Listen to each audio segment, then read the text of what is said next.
Greetings, greetings, greetings, everyone. TGIF. How are you doing? What's going on? What's happening? Are you ready for the weekend, baby? I'm ready for it. Why? Because I have a nice bottle of wine that's waiting on me. Not going to sip on it tonight, but tomorrow. Oh, yeah, it's going to be going down.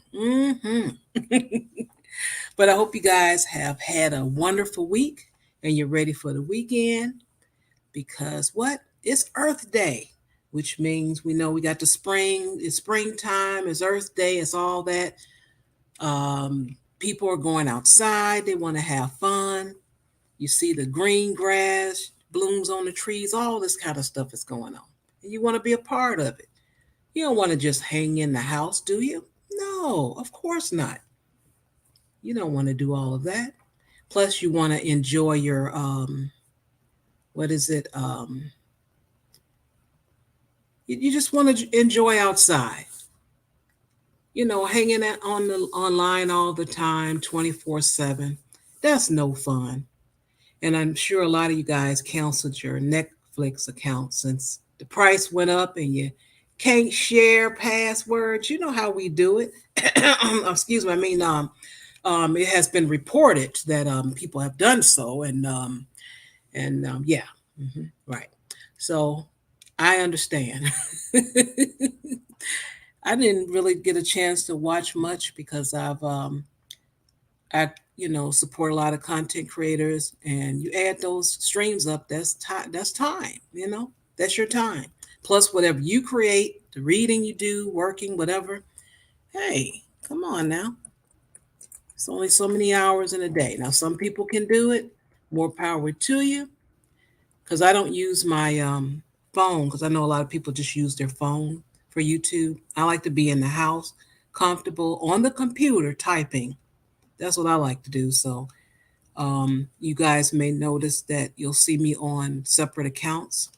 And that's because my YouTube channel that we use here, the JustAskChar, this is the home computer.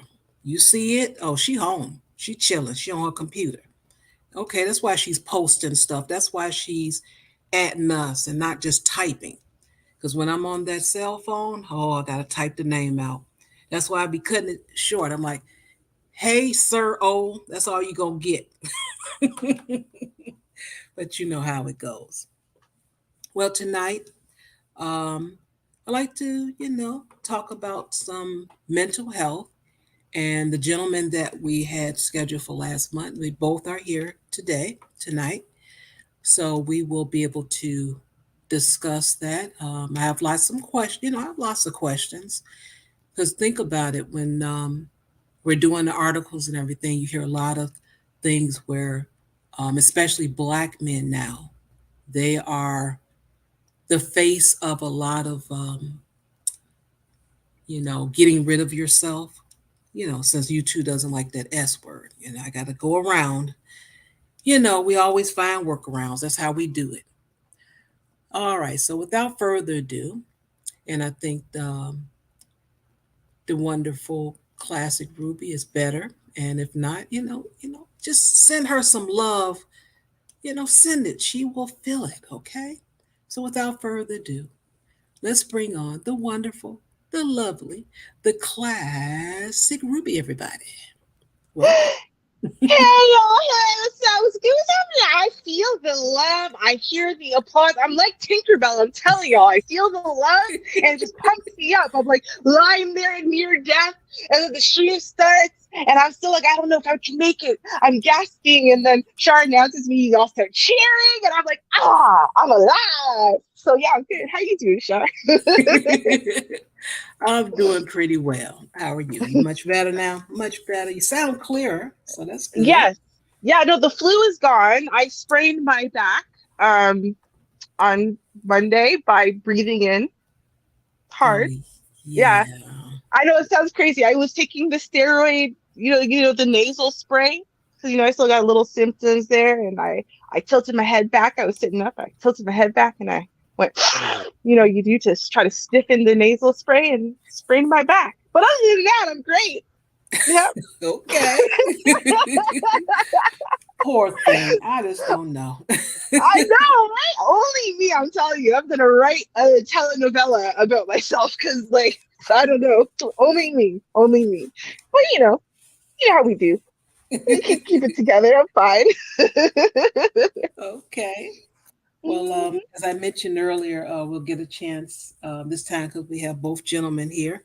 Uh, Yes. speak about the mental health because I have the questions. We do the Hmm. articles, and we've been seeing a lot of things. And I know Hmm. with your reading education, you Hmm. have read up on a lot of things. But it's good to have the male perspective, the male that lives every day that has to go out there and Yes. fight the dragons, and Hmm. also with their experiences. So that's going to be nice. Absolutely. Yeah. Absolutely. I mean, for the record, right? Whether you sit on the couch as a therapist in practice or you in research or whatever aspect of psychology Hmm. that you work in, psychology is not like reading the future. It's not predictive. It explains stuff that already happened. Do you see what I'm saying? So like Hmm. if this already happened, then it will look at all the factors, put them together, and give you an explanation of why. But it's not really like predictive. So I love, like you said, let's actually speak to the people who are Hmm. experiencing and going through because they're going to tell you present, live, real time what they're dealing with, what they're experiencing, right? Like a professional can only tell you so much. They can guess some stuff and whatever, but that doesn't get you to the nitty gritty, right? And that doesn't get you to, but how do you deal with it present day for real, for real? Not like the techniques they give you or whatever, but for real. Like, what is it like Right. to just live there, live through it, right? So yeah, absolutely. I'm so excited for tonight. Yes. And I don't find people to be very honest in the YouTube street. And I'm gonna say two things to that. I understand. However, the things that they say that life is good, but the comments people make, I'm like, but wait a minute, I thought life is good. It doesn't seem too good. It seems like you might want to go get checked out. I'm just saying. Oh, yes. Oh yes. Ain't that the truth? But Okay. hopefully they'll be inspired, right? I mean, Yeah. I think a lot of times, a lot of us were born and raised in either families or communities that basically taught us we got to lie in front because anything else is, admitting weakness and then you're pathetic and da da da da da. And they don't realize maybe that they're not alone, right? Everyone's got struggles and they've got pain and they got sadness and depression. That's not weakness. That's, humanity. It's all right. So hopefully they'll be inspired. We'll get some inspiration to, especially the men out there, for them to know, like, you're not alone for being human. All of y'all are human, whether they're admitting it or not out there. They're human too. That's right. Mm. Whatever age, size, economic worth you have, you're still a man and you're still dealing with it. And there's some resources out there. So, yes. Yes, absolutely. Hmm. All right. So I'm going to warm up a little bit with a little, Friday Mm. dance. You know how we do it. And Ah, yes. yeah, warm up, get the blood pumping. And Hmm. then we'll bring the gentleman up. All right. So without, let's see here. I think I found, let's see. Oh, George. Let's George get down. Here's our Friday dance, everyone. Look at her.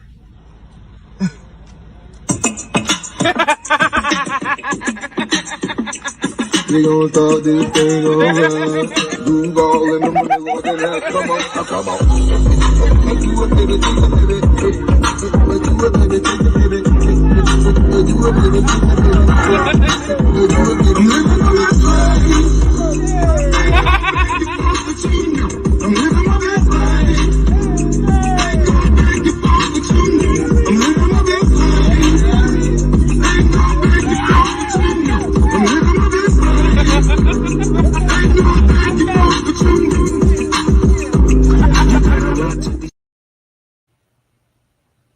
All right. Okay. That's the Jeffersons. The short angry guy. That's George Jefferson. I That's remember that him. show. Okay. I used to do that dance. Somebody I used to make laugh, he used to enjoy it, and I just did it because he liked it. I was getting down. Good times. Hmm. Okay, good times, I will say, at that time. Hmm. But anyway, Right. I want to welcome to the panel. We have Ronan and we have Sheep. Welcome. How are you? Welcome. How y'all doing? What's up, y'all? What's going on? All right, all right. Now, the video that I have, I used it before when my first attempt to have the conversation without anyone. Well, we did have a couple of men that did join. I take that back. But I will pull it out a little later. But I wanted for you guys, if you had any introductions you like to do, because I would like them to know that you have channels, because you guys are content creators, and what your channel is about. Well, my name is Ronan Martin, United States Marine Corps veteran, and my channel is dealing with vet talk, mainly thing about mental health issues and a lot of things in general to stop brothers from being internet weenies, in a sense. And basically, my channel is the Book of Ronan out here in these streets, and I do offer blunt force honesty. I will agree to that. I will agree to that. Yes, I will agree to that. All right. And sheep? I'm gonna say salute to everybody. Y'all definitely can find me at Sheep Stay Sleep TV. Everyone calls me Sheep, but you guys can call me DS1. And my channel is basically about providing agency for brothers. Basically giving brothers advice, advising brothers on how to deal with certain things, how to begin to look at their life in a different way and begin to accept themselves for who they are so they could become better. So that's what my channel is about. It's all about male empowerment and providing agency for brothers. And I will agree with that also. And I would say to the audience, uh, if you guys could remember when the space was, if we didn't have live streams, we had uploads, and you had men to talk about different things, and you watch those videos. Well, that's who Sheep is. You got to go Hmm. back where money wasn't important, and likes and and super chats. So Mm. the Mm. content is more important. So that is an explanation of how to describe Sheep's channel. Mm. Appreciate You're welcome. Old Uh, school. there you go, the truth, right? Oh, I meant to hide behind an avatar, but I can't do it. So Okay. Oh, see now, Ronan, if I had known, I would have put on some clothes and I would have joined you. But I didn't know, so I'm just gonna keep lying here with my broken back. Yeah. it. But much love and respect to you, sir. we can't have that kind of stream. No, you don't want that. You don't want all that. Trust me. Mr. Ruby also doesn't want that. He don't appreciate those types of displays. So he's just gonna Right. Shark's too decent for all of that too, right? She's not trying to run that kind of channel. So yeah. Sorry Right about now. That's to be more careful.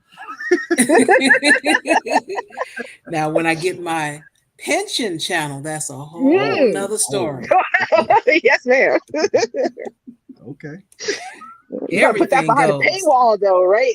Not that's behind a paywall. That's a different story now, That, Mm. there you go. We'll get together and have an EBT stream. So Yes. There you go. I like that. since we is broke. uh, uh. All right. So as I said before, Uh-oh. Uh-oh. yeah, I said it before that I used this and the intention was good. Unfortunately, the suggestion just wasn't too well. Yeah.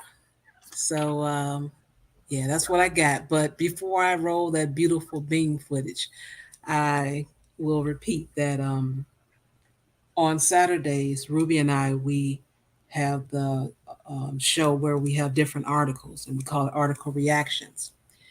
And well, no, it was the summer of last year, we were reporting that police were pulling men over just constantly.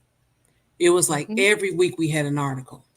So the one where the guy was in the service, I can't remember the lieutenant's name, and the guy told him he's going to ride the rocket, and he pepper sprayed him, um, kept telling him to get out the car.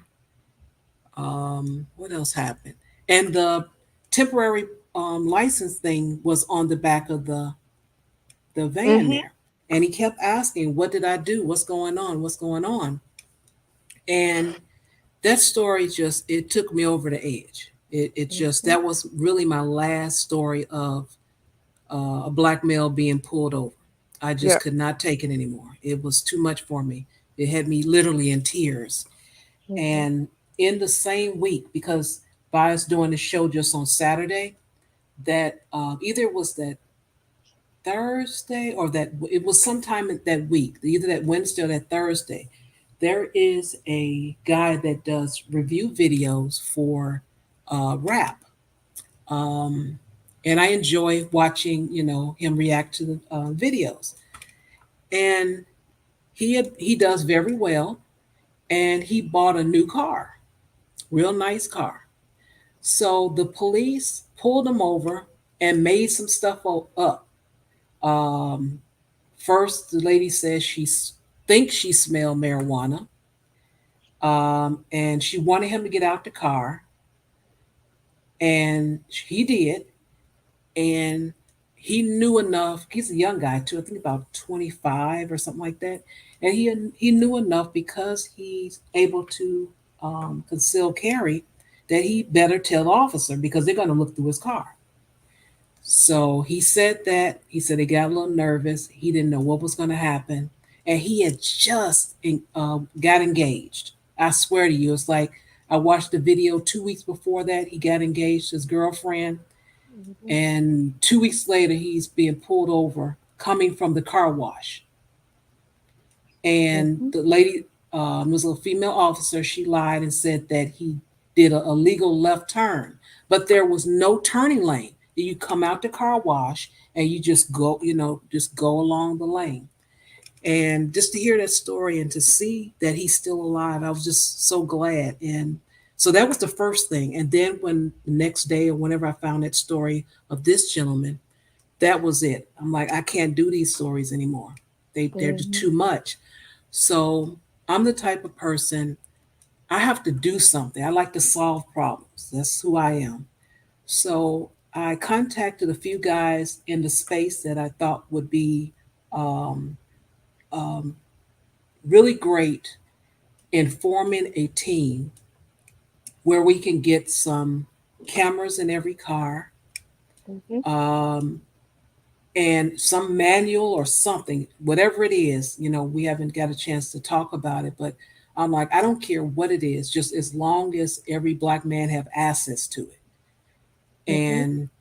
And so we had a couple of meetings, and we had one stream, and then trying to contact people, things were happening, and after about three tries, and then I give up because that's another thing. I'm not going to keep pushing myself on you. So I said, well, hey, if the men want it, they will contact me whenever things get better.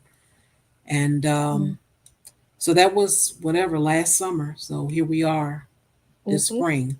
So yeah. So for today, back up to speed with. mental health, if there are organizations that's out there, I wouldn't mind getting together with some guys and let's have a list. Let's create, if not even a separate channel, just post it, put in our description area, just something where, hey, if you need some help, here you go. Because they have that for that S word, if you want to do something to yourself, there's a hotline, there's numbers, resources. So that'll be good that we can pass out to content creators where they can put that in their description. So that's Hmm. one thing that, can we could do. Um, but I wanted to say that before I roll this beautiful beam footage. Did you guys want to say anything to or respond before I play this? Well, as they're unmuting, let me say something really quick. Um, because, we've tried to have some of these discussions before. People have jumped on to the panel and whatnot.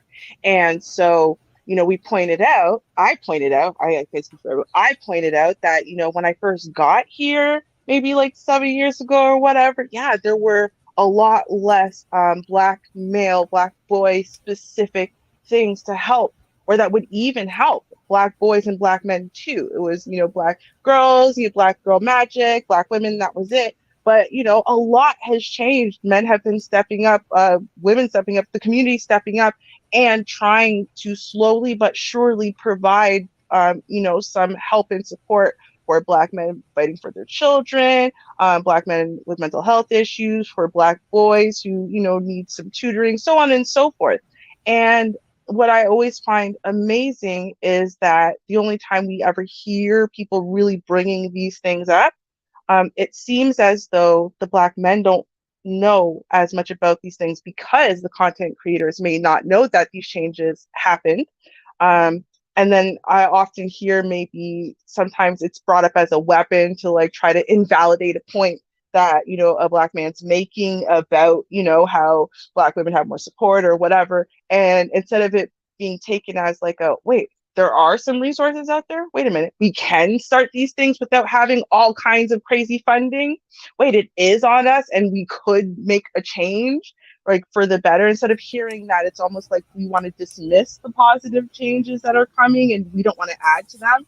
And so, like, I just love the fact that you've made this idea that, well, let's get a list going. Let's get an actual comprehensive list going of all of these organizations that have been started for black boys and black men, uh, you know, and then maybe the people who cater towards black men, and black boys, black children, parents, whatever, they could have this list available. And then, it wouldn't feel so like it's still 10 years ago and there's like one and it's not even in your state. Right. Hmm. Anything from the gentleman? I'm done. Sorry. Bring it No, up. nah, I don't have anything. Okay. All right. So let me scroll over here and let's play it. Mhm. Saying that, I'm just saying that when you brought up the information about black women, you said black men cannot create programs or have an issue with getting And I said capital we don't have programs. because of capital, and then immediately said black women this. Then you They said have another, programs, and you said, but and you said no. You said black women spend millions of dollars on makeup. not millions, trillions. But I want you to see how your logic is connecting. Like if Mr. Robbins was here for English, you're connecting your thesis immediately to these points, and you're not seeing how your rationalization for your thesis revolves around women at all points. But when it comes to the men, and it was a rationale for men, you brought the reasoning to another level and you said, well, it's because of a medical reason. And that's when the sister said, we both can say that. You see what I mean? Okay. So if Okay. we're going to say that on both sides, we both can. And that's why I said from the black conscientious perspective, we don't say, we just know that both sides of the coin needs healing. We're not going to sit here and say, The programs that he talked about for women, which programs exactly is he talking about? Well, I mean, there's nationwide programs that women have all over the Yep. place. There's this nationwide programs for women that's everywhere. Where if you look around, especially as a matter of fact, there's only one program that I've seen, and that was Taraji P. Henson. She's the only one who is trying to make it to where black men can have some free psychological help. Let me ask you, right? Whose fault is that? Well, okay. There's a lot of Yeah, blame to go I around. agree, Chief. Yeah, Hold on. because black men can create You that said it's space. not a blame. If that's what y'all That need, is a black man's fault. Okay, Simple. that He's there's a supposed. lot of blame to go around, but who's responsible for fixing it? It's us. It's our responsibility So to that's do it. our fault. That's it. Okay. But however, Now, also, not to go into the white supremacist play.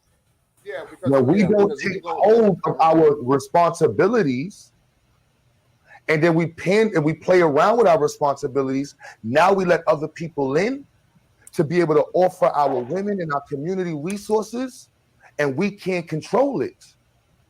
So then you got men who you have millions of men who are not taking care of their kids. Hey, there's a greater population of black children who are suffering because of derelict black men. And that's with responsible black women. and I want to ask you, is it okay?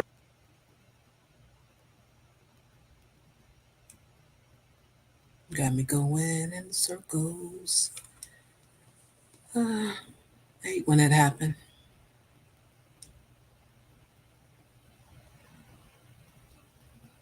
Let me remove it and put it back. oh, sure, that technology. Okay for me to shout out or for me to kind of give the reference to the mental health deal that Taraji is doing. No, that shit is dope. At the end of the day, it's dope what you doing. Yeah. All right, so it's called the Boris Henson Foundation.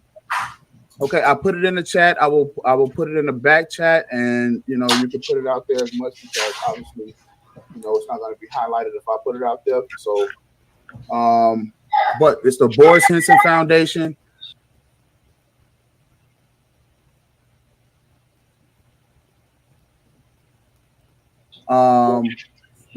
She's asking people to donate. There's mental health college. There's a mental health college scholarship fund. There's programs and services. There's all of these different deals, and I think that it's actually free for black men.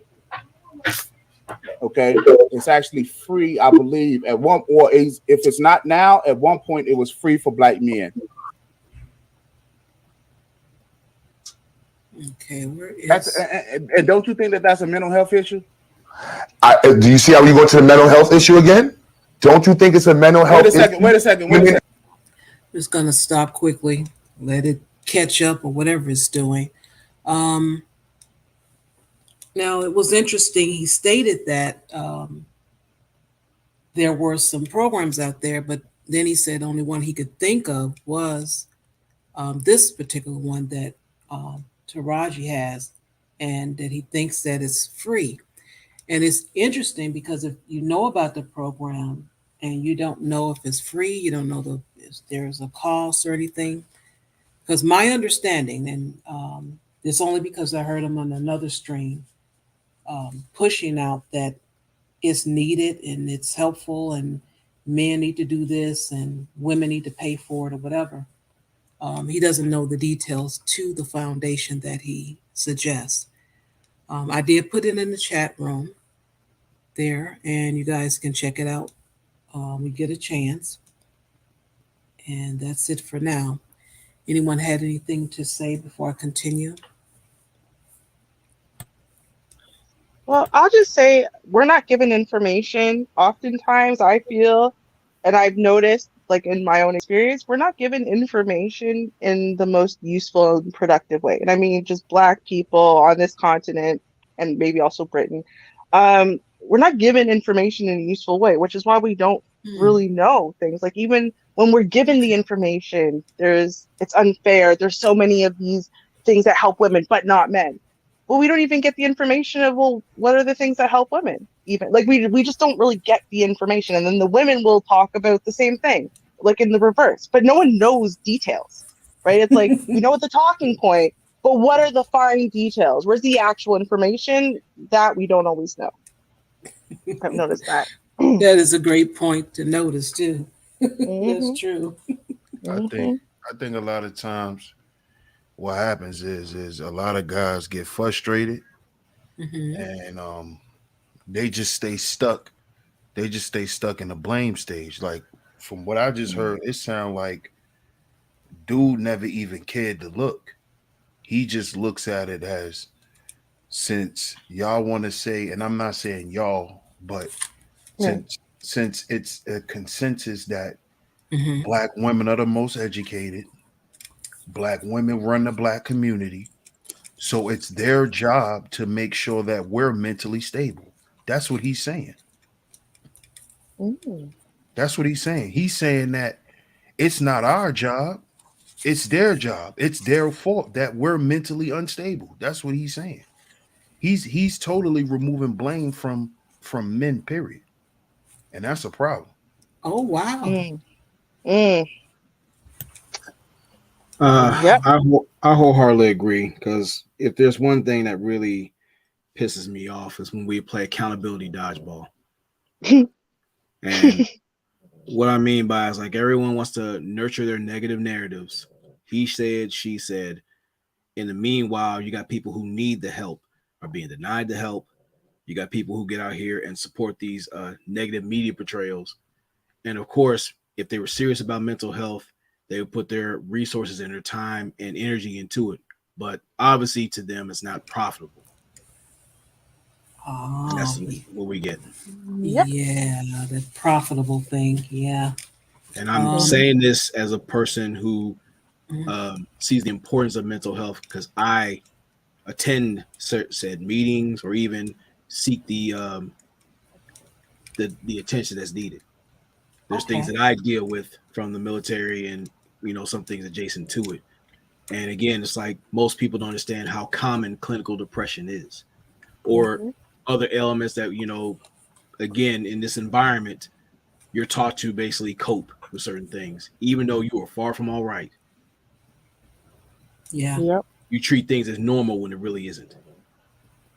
I Yep. definitely have to agree with you. I went to a doctor's office a couple of times to get a note. I was 21. Yeah, I was 21. I was in a leadership position and I was having or flu symptoms. And it was just my body saying, I'm tired. I'm stressed. I got too much going on. Please stop, slow down.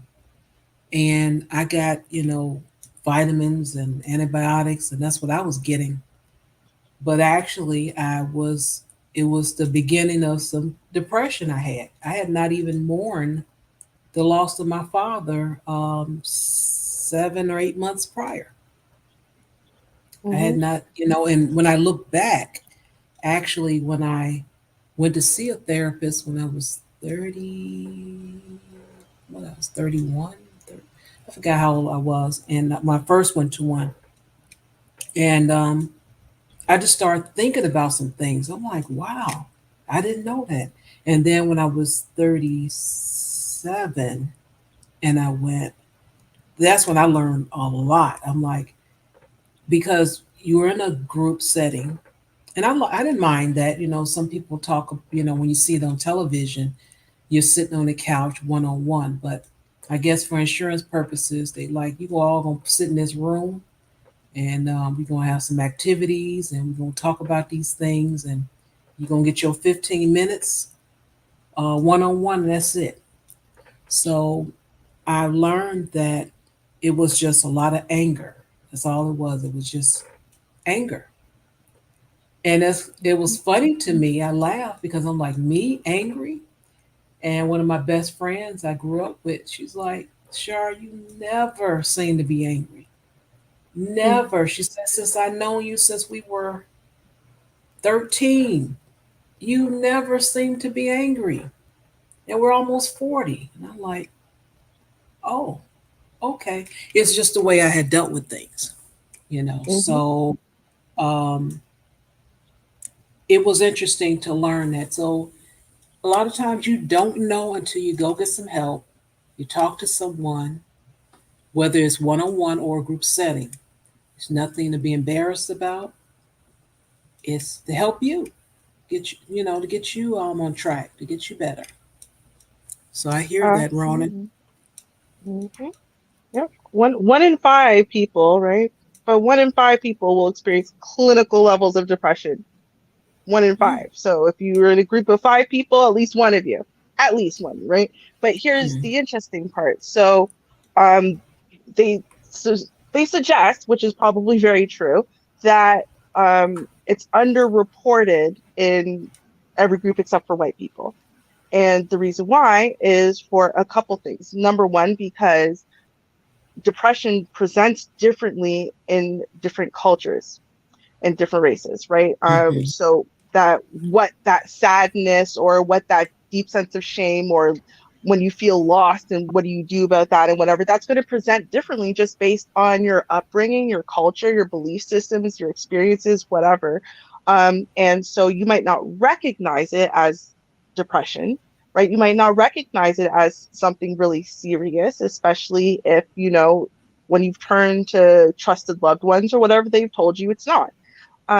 So I think that's the first thing. And the second thing is that even when you do recognize that there's a problem, like I'm Jamaican and Jamaican people don't acknowledge things like this. Like it's not real. You're just whining or you're just lazy or you're just becoming too westernized and all these western, white folk, they're just so privileged and so this and so that. So they stub their toe and they think that, and so like your problems and your feelings almost get dismissed and then you kind of get shamed out of having feelings. So when you have them, you almost like it's an instinct to try to mask it right away, try to backburn it right away, try to shield anyone from being able to figure it out right away, no matter what you've gone through, no matter what the situation is. And, that has a lot to do with the belief system around it. Whereas if you were raised differently, if you were raised to think your feelings are important, tears don't make you weak, depression is a normal occurrence that happens to people, everyone deserves psychological help, and da da da. If you were raised to think that way, then I think we would deal with it much differently. mm. Hmm. Okay. Uh, I know I would. I want to actually say I definitely agree with that. And this is a conversation myself and Sheep often have. The reason why we refer to mainly the black community as the ethnic outpost is when the mindset is when you treat normalcy as a mental illness. Hmm. Hmm. That's And this true. is what you see on a regular basis. I mean, you have that old adage: "What happens in this house stays in this house."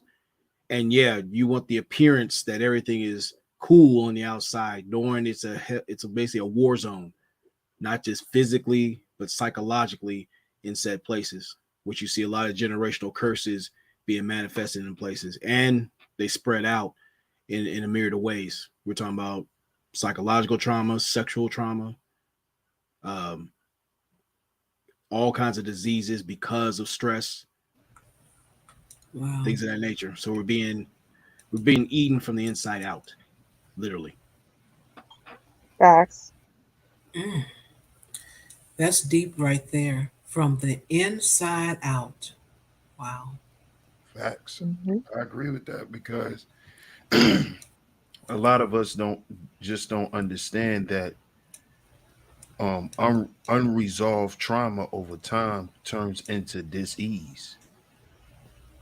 So Hmm. that's really the definition of being eaten from the inside out, because those unhealed wounds over time, they rot and it turns into a dis-ease, which Hmm. kills you from the inside out for the most part, especially diseases like cancer. Cancer really is stems from stress. Heart disease stems from stress, unresolved hurt, unresolved trauma, not not knowing how to grieve. A lot of and that's one of the and these two things I just named are the two leading killers of black men: Oh heart wow. disease and cancer. Mhm. If you Mhm. look, if you look at the health conditions, that's what we die from the most. Black men die from heart problems and cancer. Those two things derive from stress, unresolved issues, things that we never let go because we've never been taught how to. We've just been taught to suppress it, keep it pushing, fight Mhm. through it. You know, so much to the point where over time this stuff develops into disease and we don't know how this stuff happens.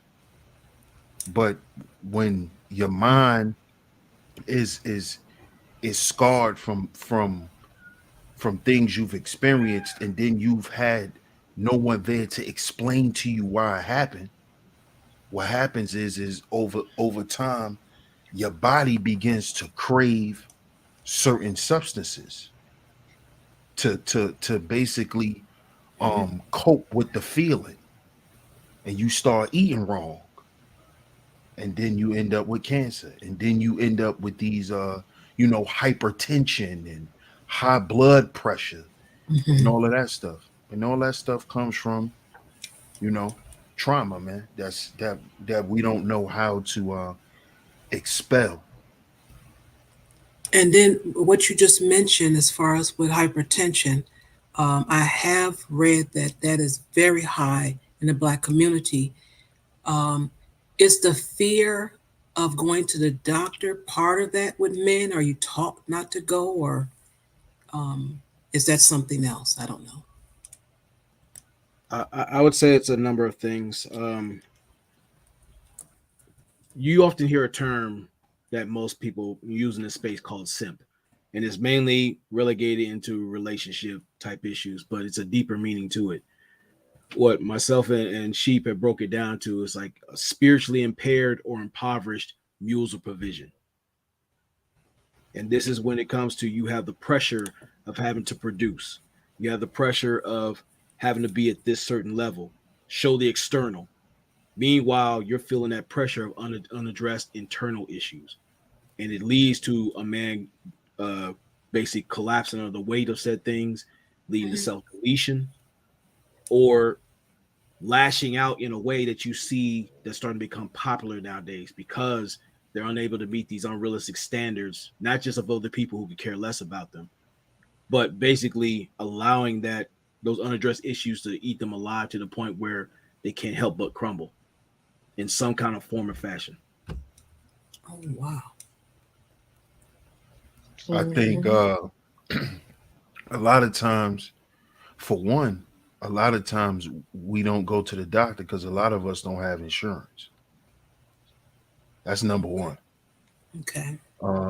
Number two is for some reason, and I don't know if it's just me. Anybody that's listening in the chat, you brothers could attest to this, but for some reason, with a lot of us, we go to the doctor. It just seemed like they always telling us something wrong with us. Every time we go, something is wrong with us. Oh wow. Let me write that down. I'm gonna do a little research. Okay. So that's why, and this happened. This happens to. This has been happening to me since I was a little boy. You know, so and I'm pretty sure a lot of I see my brother got his hand up, so he could attest to it too. And this keep a lot of men out the doctor's office. I don't want to go ahead and let them hear this dude tell me what's wrong with me. Oh wow. Um, That that's I was something. I was going to add to that. It's like I talked to one of the mental health practitioners about a year and a half ago, and one of them had the audacity to tell me like, and this is me dealing with both PTSD, clinical depression, and like sleep apnea. And Mhm. she sat there and told me and said, "Do you want to get help or do you want to get paid?" What? That fell out of her mouth. The next Wow. time I came back there and asked for the doctor's notes, automatically somehow she disappeared or she got transferred. And then there's an article, and I'll find that and give that to you. It's like Okay. here in Indianapolis, a few years ago, you had some basically the mental health section in the VA. They got in trouble because they ran into some emails making fun of people, especially veterans who were going through mental health issues. Wow. Wow. So That is again, it's so like, insensitive. so you don't see the incentive of going seeking help when you have the individuals who are supposed to help you just go there for a check or for cheap entertainment. So a lot of times you have to self-medicate. You have to go find another means. Some people find it in constructive ways. More often than not, most people find it at the bottom of the bottle, a needle, in the lap of somebody else, or what have you. Because most times, me and my brother speak on this often, and he did a stream on this before. Most men often have a house they pay for, but they're virtually homeless. If you really see how the structure is Mhm. built there, because all he's known is what he's to provide for the family. If he doesn't produce or anything like that, he's meaningless. He's another mule who's going to be made into glue whenever somebody chooses to do so when they're done with them. And whatever his issues or visions or issues are, he has to bottle that up and put it elsewhere, which is why most times you'll have a dude basically find his outlet in the lap of another woman or in the comfort around other people who appreciate the space for him to be his genuine self. Mm. Oh my goodness. I'm gonna stick my finger up like they do in the church, and for one moment, and we have a donation from Walt Diddy. So he has made Sheed sing. So Sheed, hit it.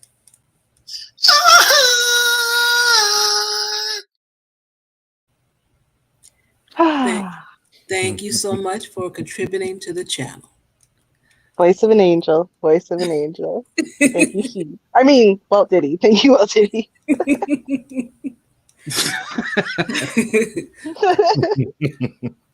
Okay, so what I'm seeing that's going on in chat rooms is the person being themselves, you're saying, uh, most times. I like to interject. What you're seeing Uh-huh. is an echo chamber of suffering, Of pain. suffering. Okay. If you think about it, if you've seen like certain butterflies or moths trapped in amber, they're stuck. They're literally stuck in some stasis to where they had this trauma to the point where they all you see in is a repeated cycle, like a hamster on a hamster wheel, refusing to get off, thinking they're going somewhere, but every year, every month, every season, they're stuck in the same place Hmm. and talk about anything else. And then when you have brothers like ourselves, and there are others out there who offer help, who have services and other things to help brothers out, they're there for the sheer entertainment. Or if it doesn't vibe with them, or they seek to address themselves, or they hate the idea of emotional intelligence or agency, now they repel it. But when it comes to some trauma or some goofiness, you will see them throw in hundreds of dollars. That's what we call the incel income. It's not out access to sex. It's basically, to be crude about it, there's individuals who could build something, but they continue to fuck themselves out of opportunities. Mm. Okay. Shoot. I could use this a lot of sound bites, but no, I'm not going to do that because it will really seem cruel. But wow, my You can go goodness. ahead. We don't care. No, not for that. Maybe something else. But wow, this is really very interesting. And Mm. I'm getting a better picture of what's going on. I'm still, shaking in my boots about every time you go to the doctor, something going wrong. And I'm going to have to look that up. I'm going to have to do some research because I'm not going to rest until I find something on that. Yeah. Wow. Can you actually explain that? Like when you say, because I guess, okay, I'll explain where my confusion is that normally when people go to doctors, normally, I mean, sure, there's people who show up really yearly for their yearly checkup, but mostly when people go to the doctor, it's because they don't feel well. So, I mean, when you don't feel well or when something's wrong, which is why you showed up at the doctor, don't you want them to tell you there's something wrong and confirm the thing you already know and then tell you what that thing wrong is and tell you how to treat it? Like, isn't that the point of the doctors? Well, Or you go ahead, Sheep. You got it. Well, no, I mean, it doesn't have to be anything wrong in particular. Like you could just be going for a checkup. You could just be going for your checkup or anything. Like I'm see when I say that, I'm speaking from when even like I said, from when I was a little boy. Like Mhm, every time I went to the doctor, it was, oh, you need to make sure he's doing this. Oh, well, it doesn't look like he's doing enough of this. Or it doesn't look like he's doing enough of that. Let me write a prescription for this. Well, do you think mhm, is he having problems with this? Is he having problems with that? It's like he was always trying to diagnose a problem that we wasn't even saying was wrong. And this was like just during, routine checkups. It wasn't like I was going to the doctor because I was sick and then he was telling me something was wrong with me. And mhm, I'm speaking about that. No, it was just always something was wrong. Well, he weighs too much. Well, he needs this, or he needs more of this, he needs more of that, and maybe he needs more of this, and maybe he needs more of that, and we're not even telling him that anything's wrong with me. mhm. And this was a routine. And as I said, as you get older, you don't want to go to the doctor no more because it's like, okay, I know he's going to tell me something's wrong with me. Okay, Even if I I don't see what feel you anything is wrong. mean. I may not even feel nothing's wrong with me. I could be going in there feeling perfectly fine, and he tells me, hey, well, it looks like you're gonna need some of these types of pills. It's like, really? And over time, man, guys just be like, hey, listen, if I'm not feeling like anything's wrong, I'm not going to the doctor. And Which, you most know what? guys Yeah. don't go until they need a hospital. Which is a big problem. I guess, It and on is. one side, especially when it comes to like, I know a lot of the guys that are in this space right now who are like maybe under 45, they went through that wave where everyone was being overdiagnosed with ADHD. Right? They're trying to medicate people, Mhm. children, right? Little black boys at 7, 8 years old because they were being boys, not because they were even being abnormal boys. They're just being boys. And it's like, we know what they like to do to black children, black people in general. So, on one side, it's like, I totally get it. On the other side, I'm like, well, heart disease is literally the silent killer. So, and the reason why they call it that is because your heart's getting all kinds of congested before you ever feel a symptom. Or diabetes. I think diabetes is the one that I really have noticed, just because it's like, until you got gangrene in your leg and whatever, a lot of black folk will ignore diabetes altogether because on a day-to-day basis, it's not like it's making them scream and holler in pain, or there's no extreme. So it's like almost like the blood results or whatever and what that means isn't believed. And on one side, I think if we had more trust between the Black community and the medical system, then we wouldn't be quite so skeptical and not want to trust or listen. And on the other side, if the medical system ever acted more trustworthy towards Black people, including in today's climate, like literally today, they're still shady as hell towards Black folk. And we found stories we've read about them doing unnecessary hysterectomies on Black women, like literally in the 90s and the 2000s. I mean, like it's crazy how much our community is like paranoid, doesn't want to listen to the medical system, but at the same time, it's not paranoid. It's not paranoia if someone's really after you.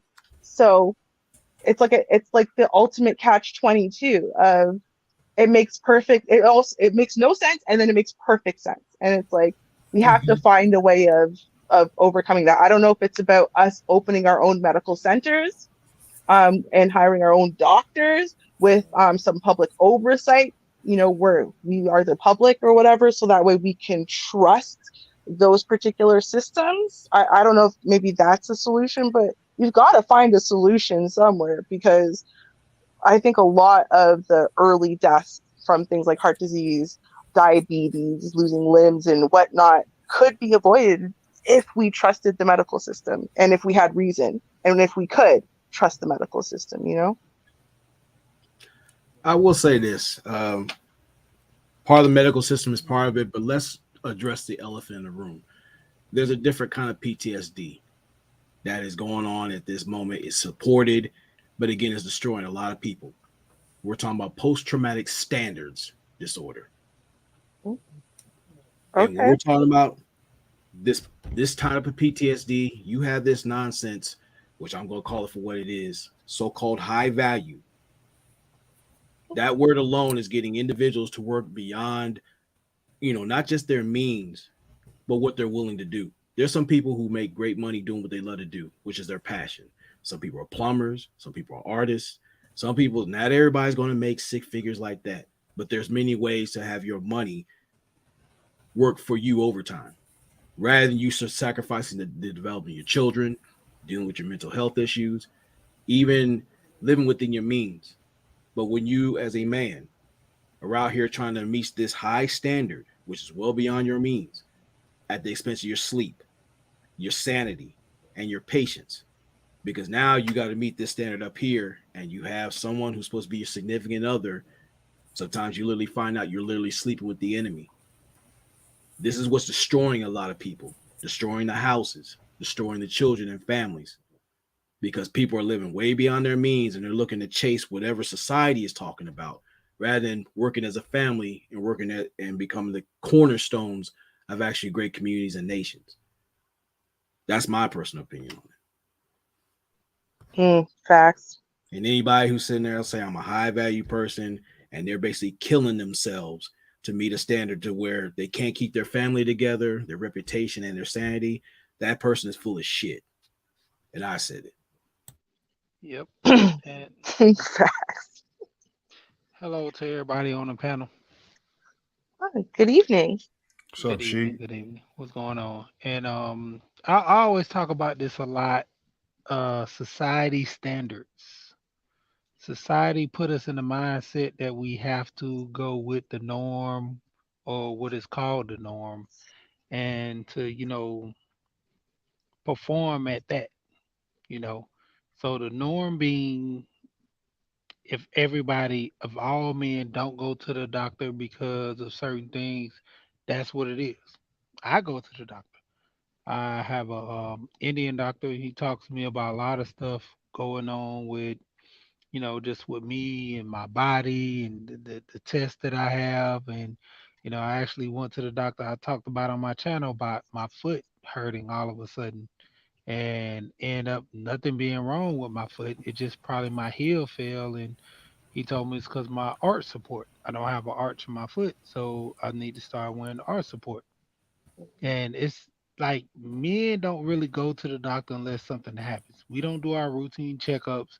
So preventative maintenance, it hurt us in the end, to where if we could have prevented things to where something would get too serious, we don't know, because we don't do the normal basic, yearly checkups, physicals, or things of that nature until something tragic happens. By then it's too Hmm. late, and so the routine, I mean, even going to the doctor every so often is key. I'm bad at that, but at the same time I'm learning, I'm trying to the progress to do better, be better, more good and more better. To the age I'm about to hit 40, so I know going to the doctor is going to be a big thing for me. Not only for just my health purpose, preventative maintenance. That's the whole thing. And a lot of doctors, when they try to subscribe, these drugs or whatever, is to try to, say, well, you in the age range of this happening, so this might come on and this and this and this. But to the extent, if you're going somewhat on a regular, then they can say, well, you come all the time. This is not an issue. So we're gonna past this stage of where we normally give guys high blood pressure medicine at age 40, you're Mhm. good for the next 2 to 3 years. So, or maybe even 5 years. We're gonna say, just eat with the way you're eating, doing what you're doing, your vegetables, taking care of yourself, your diet is good, you're taking enzyme and taking your vitamins every day. What's the guy? Shannon Ross. I'll go to his channel. He always talk about guys, at least over 30 should be taking a multivitamin every day. Guys don't Hmm. even have that in their regimen of taking a multivitamin. Something simple as just taking a vitamin. Back in the day we took the Flintstone vitamins, and all that other stuff. But the point Hmm. of taking a That was tasty. multivitamin every day Man, I used to eat like could 10 of help those you. sometimes. Oh, Sorry. you was the addicted one. I was, but I hated the orange ones, only purple and pink. But oh man, they were so good. Sorry. I'm sorry. Yes, yes, agreed. Yeah, but it's just that, we're not taking our vitamins. With me, I take this vitamin that's pretty good. It's called Miracle 2000, and it's a liquid vitamin. It's expensive, but it's good for you. Hmm. But to the point where it helps. Taking multivitamins literally every day could help. You strengthen your body, prolong the breakdown of things. Just doing basic exercise. Just even if anything, just walking, even if you got a job, walking every day, doing certain things is going to help you long term. Guys don't take Hmm. advantage of just basic things like just walking. Hmm. Yep. We don't. And walking, that's a thing that people don't realize, right? Like, if you're not walking and you're not physically active, you're not building muscle. But if you're not building muscle, then you're actually causing bone weakness, right? Because your bones get strong because of, the pull and push and the pressure of, in essence, your muscles working. So if your muscles aren't working, then your bones are becoming more hollow, they're becoming weaker. So, I mean, like, I think a lot of times, though, we're not taught a lot of these different connections. Mhm. Um, and then so we don't really know that they're important. Or we find a more sinister explanation for why someone's telling us that we should walk, then we'll think, well, that's because you don't think Negroes should own their own Mercedes or whatever, right? And so we go on another tangent with it instead of like recognizing, well, there's an in between answer. Whereas you got a car for convenience and whatever, but the human body was made to be physically active and it does better in a variety of ways. It synthesizes stuff better. Your digestive system moves better. When your digestive system is moving at optimal levels, you actually feel more awake. Your sleep, it helps your sleep. It helps your mood. It can change all kinds of different factors, but no one teaches us these things. Like, I mean, like within our households, within our schools, a lot of times and whatever. So then we don't really know that the connections are there. We think it's kind of like people are just making stuff up to try to, sell us a product, trying to, force something on us that we don't really need to rip us off or whatever, because unfortunately we also have that in our history. So then, we don't really know how to separate the scams from the not scam. And then, yeah, a lot of And us just choose to opt out and choose none of the above. yeah, just think about it. The A lot of times when we were younger, we're like, I don't want to do that. That's for old people. I don't need that. I'm gonna get in this car. We're gonna go over here. We're gonna go party. We're gonna do this. We're gonna do that. We're going Mm-hmm. shopping. I walk enough in the mall, and that's it. And then when you get older, especially a lot of the Mm-hmm. jobs that we have nowadays is sitting, and that is the new smoking now. Mm-hmm. That is the new smoking. Yeah. I think Girl, too. it really is though. I think too. Mhm. The rabbit hole goes a little deeper because you know what is the most thing a slave wants? Comfort. Freedom. Oh, okay. Mhm. Comfort. That's the first thing they want.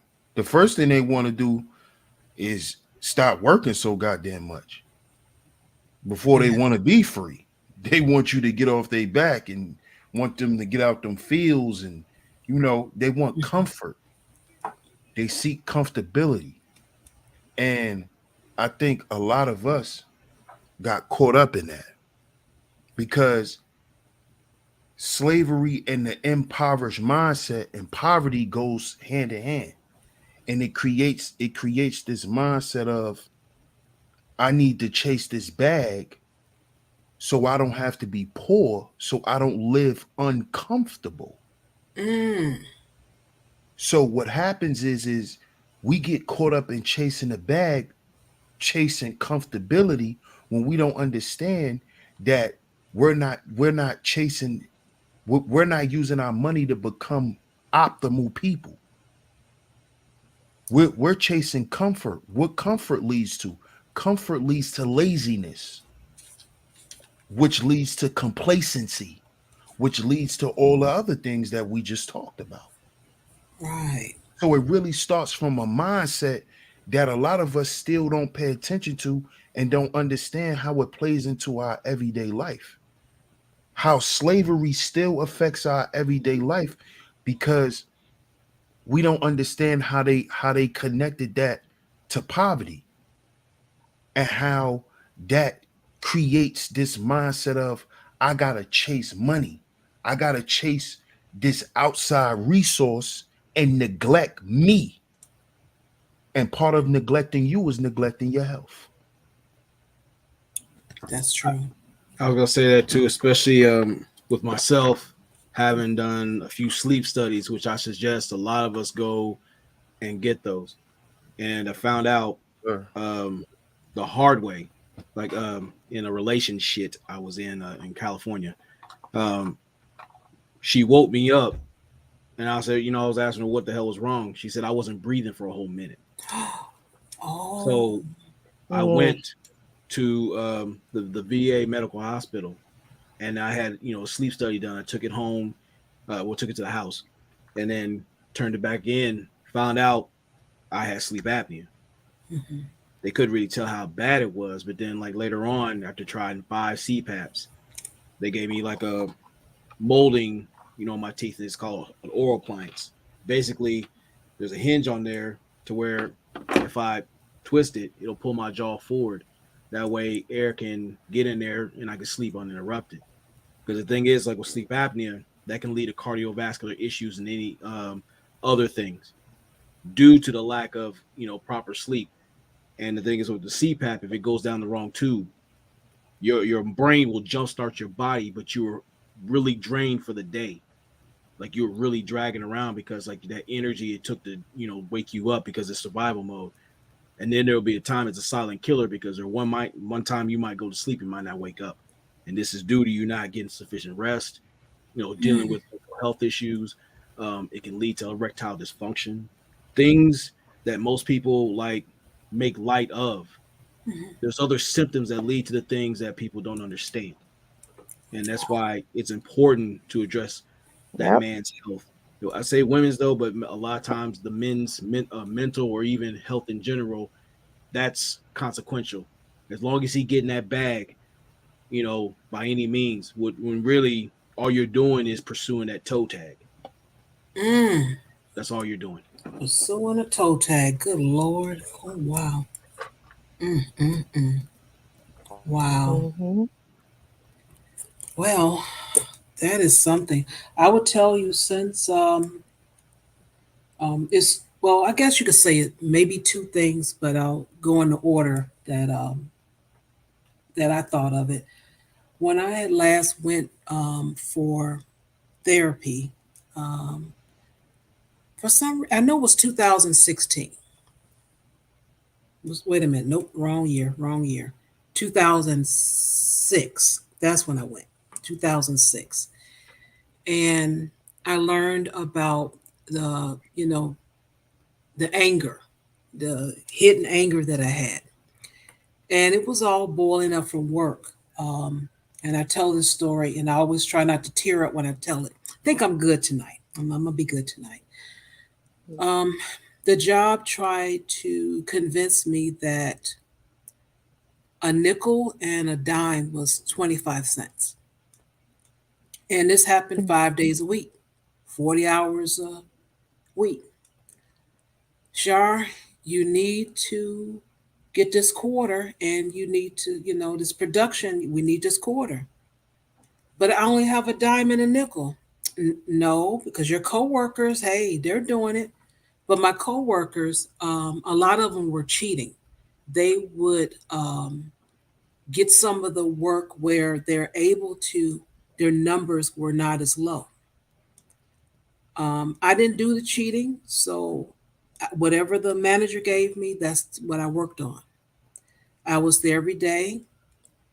Um, I was never late, and I worked there for that company 10 years. And I think I might have been late one time, and it wasn't even my fault. It's the bus had something happening with the bus.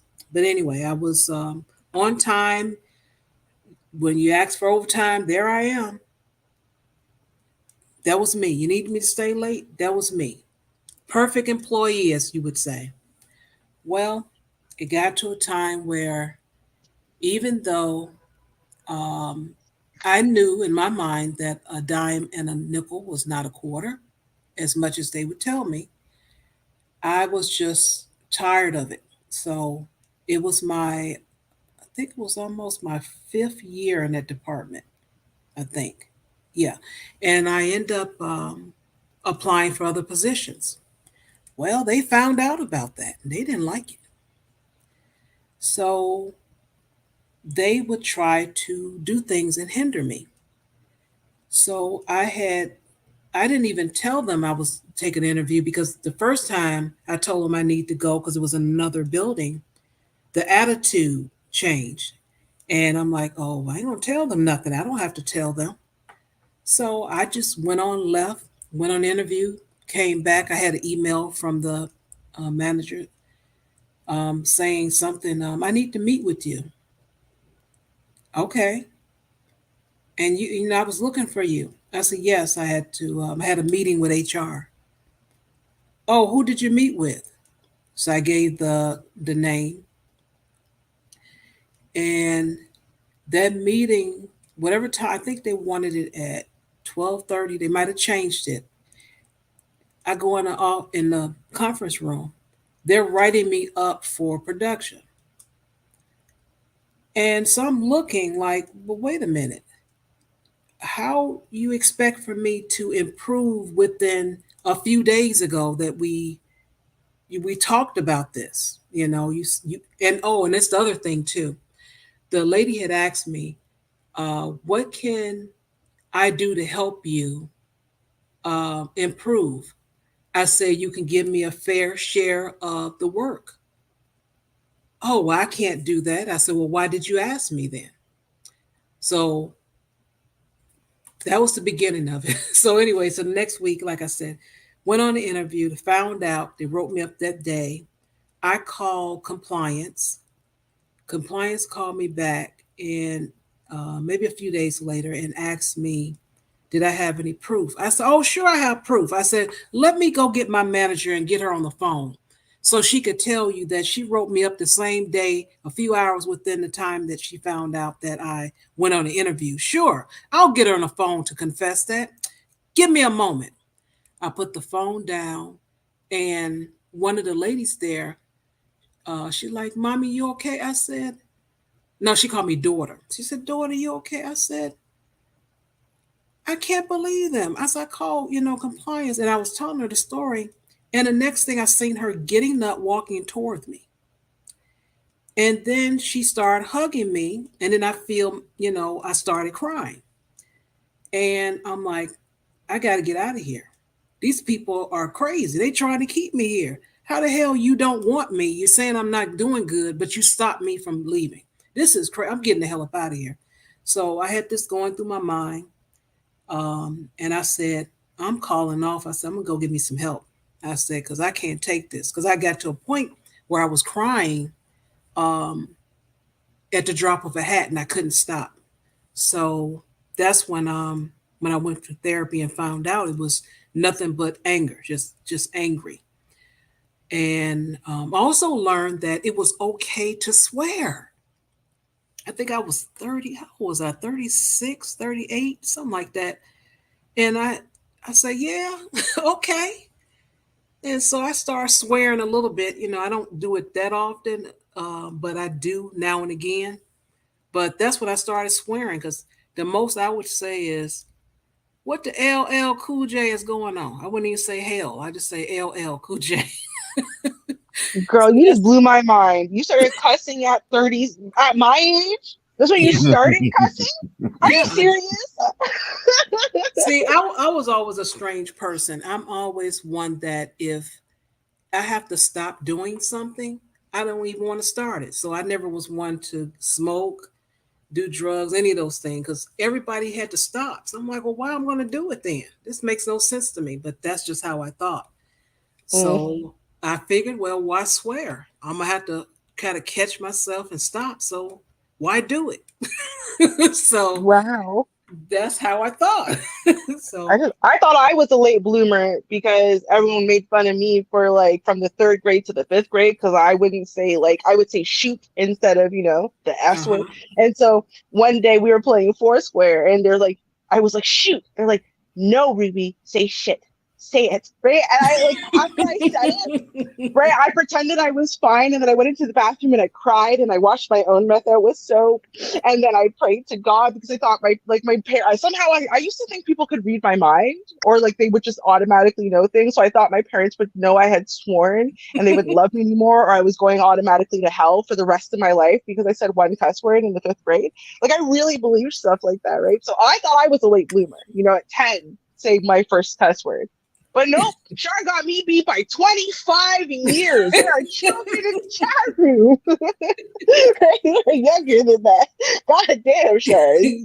Yeah, I didn't get out much, but yeah. So every now and again, I'll say something, especially in anger, and I don't have a problem with it. But also, I didn't care anymore about attendance and any of those things.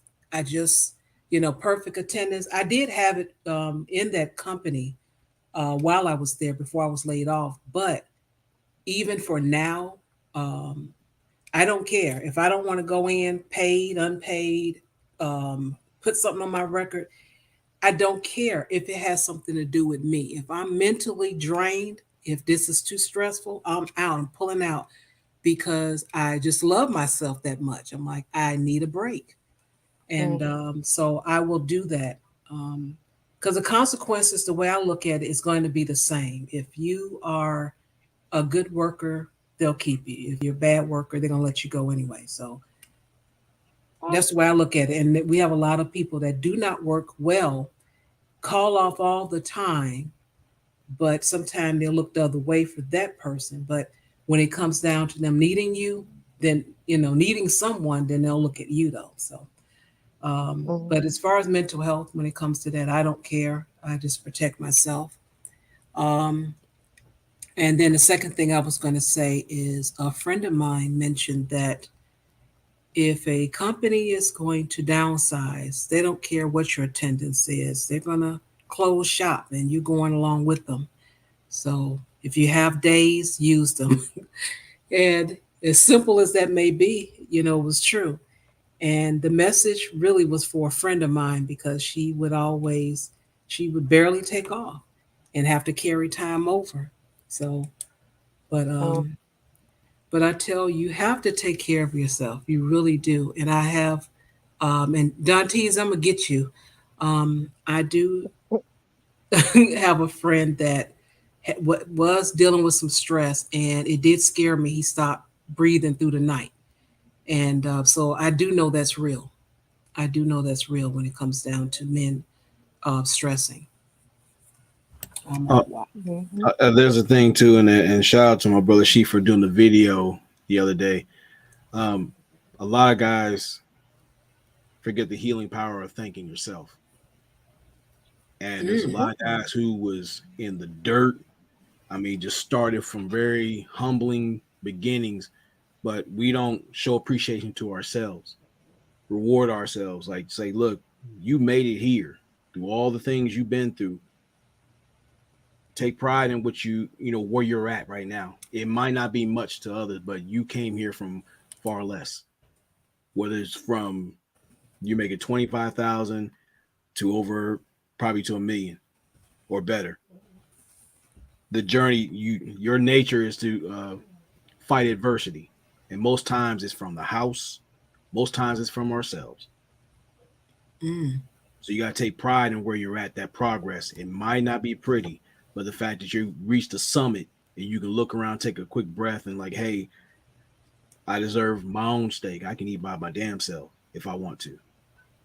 Mm. It's not just thanking yourself, but learn how to treat yourself. And that's what you don't see a lot of being, done in this space or other places in general. Yeah, that's true. I always talk about this knowledge of self. A lot of people don't know who they really are, and they actually can't go into relationships, friendships, or anything without grasping the concept of who I really am. That plays a big part. And successful people, they know where they're going in life. You Okay. don't like, to an extent, a person who doesn't know when their next meal is going to come, a struggling actor, you know, they achieve certain things, but to the extent they have a notion of, things in front of them, they have to conquer, do, or be to get to themselves to be a point in life to where they, they're comfortable. A lot of people really don't know themselves. So they'll go into relationships, they'll go into friendships, just just just for fulfillment to be there in that moment. Whether they're right, they're wrong, any other obstacle that's gonna come about, their whole thing is to just be there and just be in that moment. No direction. Mm-hmm. Literally no direction. Just like we talked about the other guy the other day about going into that burning building. The point is you're in the burning building. What are you gonna do next? Mm-hmm. To the point where everything is around you is in flames. You're already here. What is your next move? To either get out or to stay. And if you're gonna stay, the situation, everything is chaos around you. How are you going to cope with that chaos? If you're getting out, okay, what is the process on getting out? Right. And that's why I say a lot of people don't know that when it comes to knowledge of self, you got to understand you. You got to be, your biggest cheerleader. You got to work on you. You got to have the aspect of you taking care of yourself because no one is going to take care of you. Once you get that established, then you can move forward with everything else. This space is lacking, for the most part, accountability. With a lot of men, accountability starts with you. Before you even get into a relationship, before you even get into a friendship, just generally, you have to be accountable for yourself. You have to understand the things that are going on in your life. You can change it only if you want to. There are a lot of people in life that go through situations because I always say this with the elders. If you don't learn through the elders to teach you things, life will give you that lesson. And a lot of people are lacking because the elders don't know anything, and then when life teaches them, it's too late now. I mean, you learned a lesson, but at what cost? Yeah. Mm. Can be costly. Mm-hmm. Wow. All right. Well, I will go ahead and play some more of this beautiful Bing footage and see what conversation comes out of it. I may stop in like in 5 minutes and see if we have any comments. All right. Having to deal with If men not taking care of their children? okay, first of all, let's all right. I'm just saying, We already know. we're going to say that across the black community needs mental health. Okay, because what we're talking However, about is we're talking about thinking in the let's head. not, if we're going to stress mental health and black men need, and that's why I said in the video, Black women are not doing acts in society as crazy as black men right now. So we black men need to focus on black men. And this is what it is that I'm talking about here, right? And so if black men are focusing in on black men, right? The prioritization needs to be black men. It's going to take the support of our women in order to be successful at that.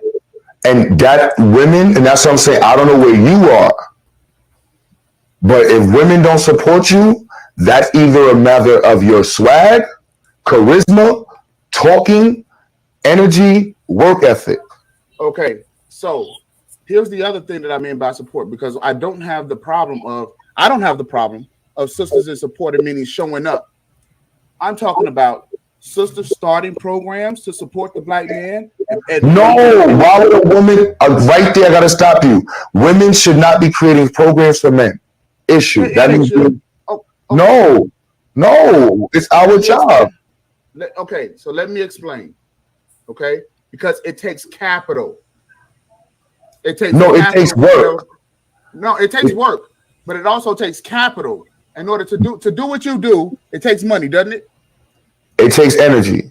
No, it takes money, and money equals resources. Let's fake the funk. No. It takes resources. The way you word it, that's how you understand it. I can articulate it differently, and I can show it differently. Like I'm sitting in my space. I got multiple kids all over the country. In order to run this live stream, it takes money. In order to buy books, in order to procure programs, and all of these things go on your balance sheet, right? So you're saying that we're supposed to look to women for money? So we're supposed to look to women for money? First of all, we're supposed to look for the brothers and the sisters for money. Hold on, I just want to hear what you're saying. We're supposed to look to women for money. Is that what you're saying? Oh, and I want to make sure that it's clear. Both men and women need to start ponying up to take care of our kids and our community. All right, so I just want to ask you. So I was like, I have a street view on that. My job is to get money for myself. My job is to acquire resources at any means possible for my community. I ain't worried about no female doing that for me. Never worried about that. You should not worry. But the fact of the matter is that we're talking about accountability. Okay, we're talking about accountability and the accountability for our children. The fact of the matter is this, and I'm going to say something that's very controversial. Black women will spend more money on hair weave than they will spending money on their children. Period. Black men will spend. I can say the same. The black men, brothers will spend, and the black men will spend more money on car rims than they will on their children, and radios that go in their cars and all that other crap. So now that statement though is largely again. That's based off of where you live. I don't live around those type of people. I live around people who spend more money on their kids than almost anything. So I don't know. I feel bad for the people you're around. Okay. That's what I'm saying. Let me show this. The building I'm in, $1.5 million. Black couple. They paid for their children to learn the most. Every parent in my institute pays. They all put up whatever they can. I don't understand what you're saying. I can show you 200 parents right now. I don't know how much more I can show you that it's like, bro, that's your experience. And sometimes you just have to recognize that your experience has created a shallow reality. And there's nothing wrong with that. I'm sure that because you run a school, correct? Institute, yes. You run an institute, right? The average child per year, how much do you spend for the average child in your institute? How much do I spend? How much does it cost for the average child? Not that the parent ponies up, but you figure out how much the average child, how much it actually costs for the average child to go to your institute. How much is that? That I don't take that. I take a different approach to accrual accounting. Okay, all right. Now, you're familiar with Montessori schools. Yes. How much does the average cost for a child to go to a Montessori school in New York? It depends on the Montessori school. Okay, but how much would you think? $10,000 a year. $10,000. I know in some places it costs $20,000 for a child to go to a Montessori school. How do I know? Because my wife was looking into that. $20,000 a year to send a kid to a Montessori school, right? This is how much my wife wanted to pay, and I said, okay, well, this is what we'll do. We allocate 30 grand a year for our child to be homeschooled. Okay, and this is the amount of money that we're gonna spend per year on our kids. Now, here's the issue.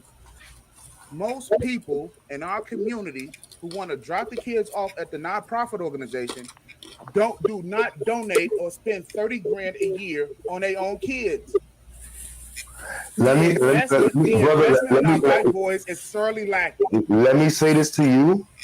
You should just be grateful that as an American, you can afford to spend $30,000 on your child a year. That is not. That's what I'm just being honest with you.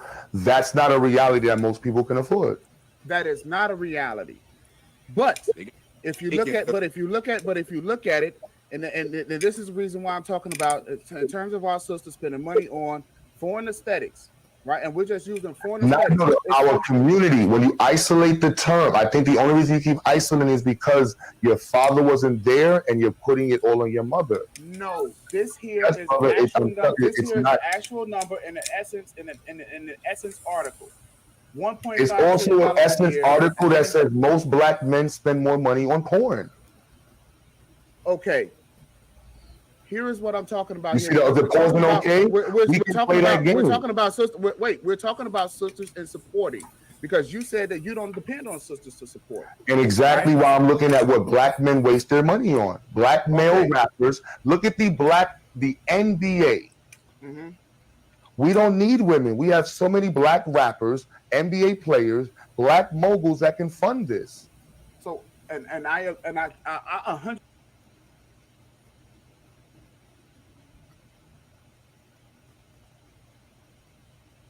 So why are we talking about women?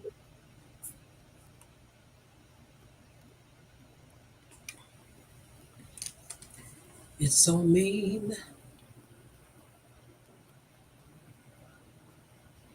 It's gonna be mean to me. Okay. The reason why we're talking about women is because the women, primarily, the women in black households that's dealing with the women are the ones who have the black boys. No, parents have black boys. No. I'm talking about in their custody, in their care, and in their control.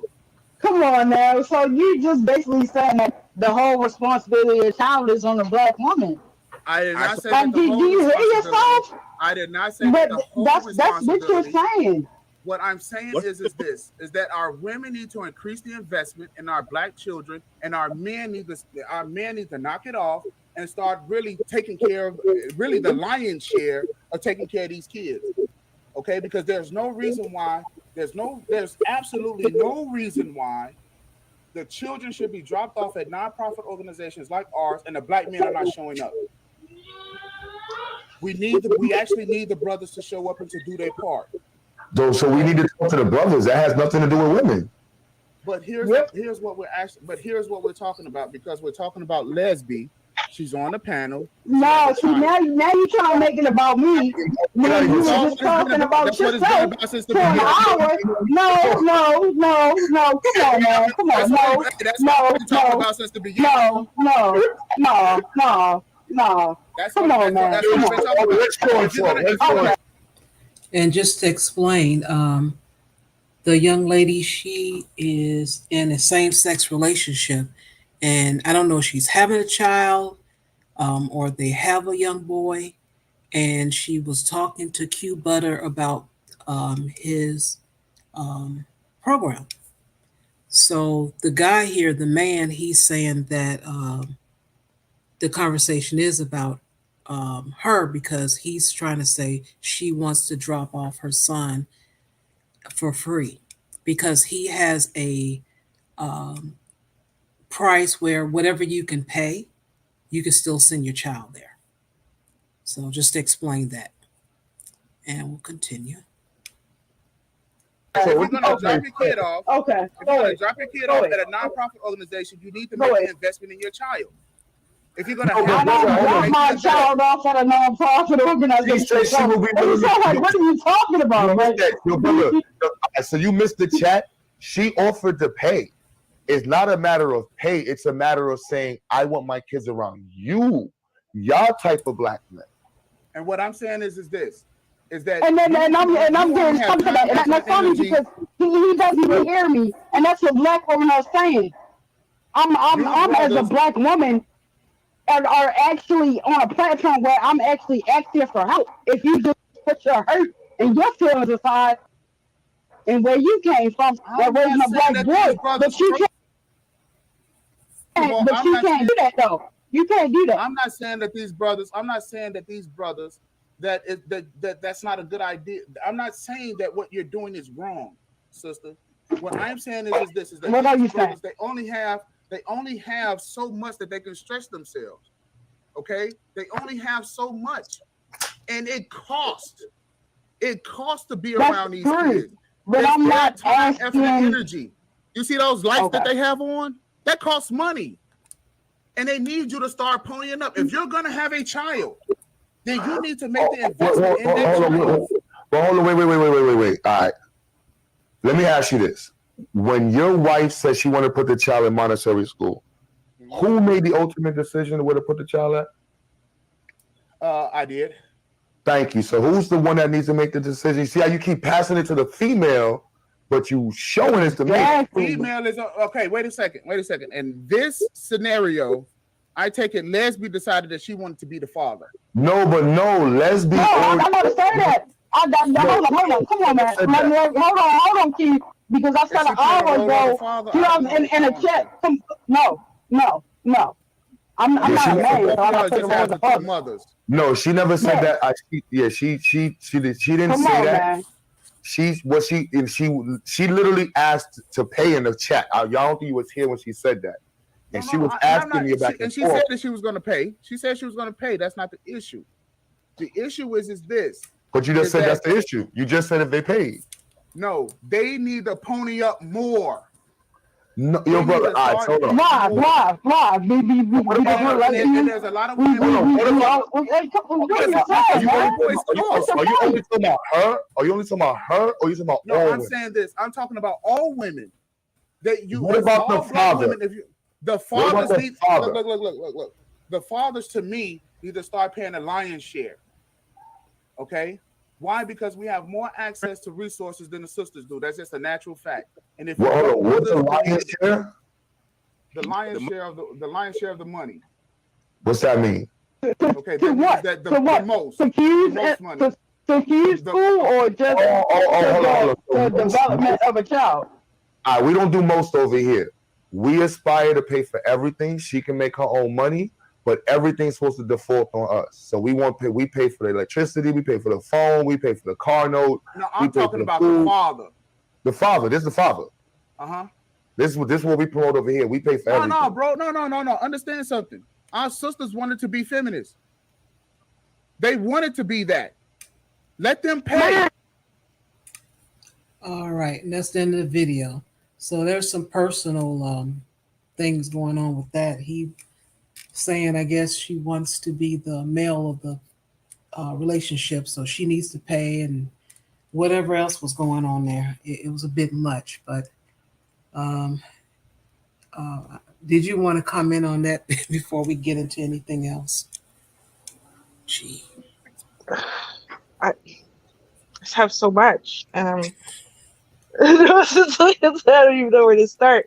Okay, well, I'll start here. So our women need to start ponying up money. They need to start ponying up money to help our collective of boys. But when he had the option to help the collective of boys by taking the money and paying into something that would not help just his child, but also support an organization that was helping our collective of children, he chose not to. He chose to invest that into homeschooling.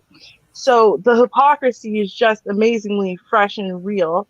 That really frustrates me. But the other thing that always frustrates me is this argument about weave. And yes, weave is a $1.5 billion industry and whatever. We're not the only people I mean, as in, well, Black Americans, Black people in general, America, Canada, Britain.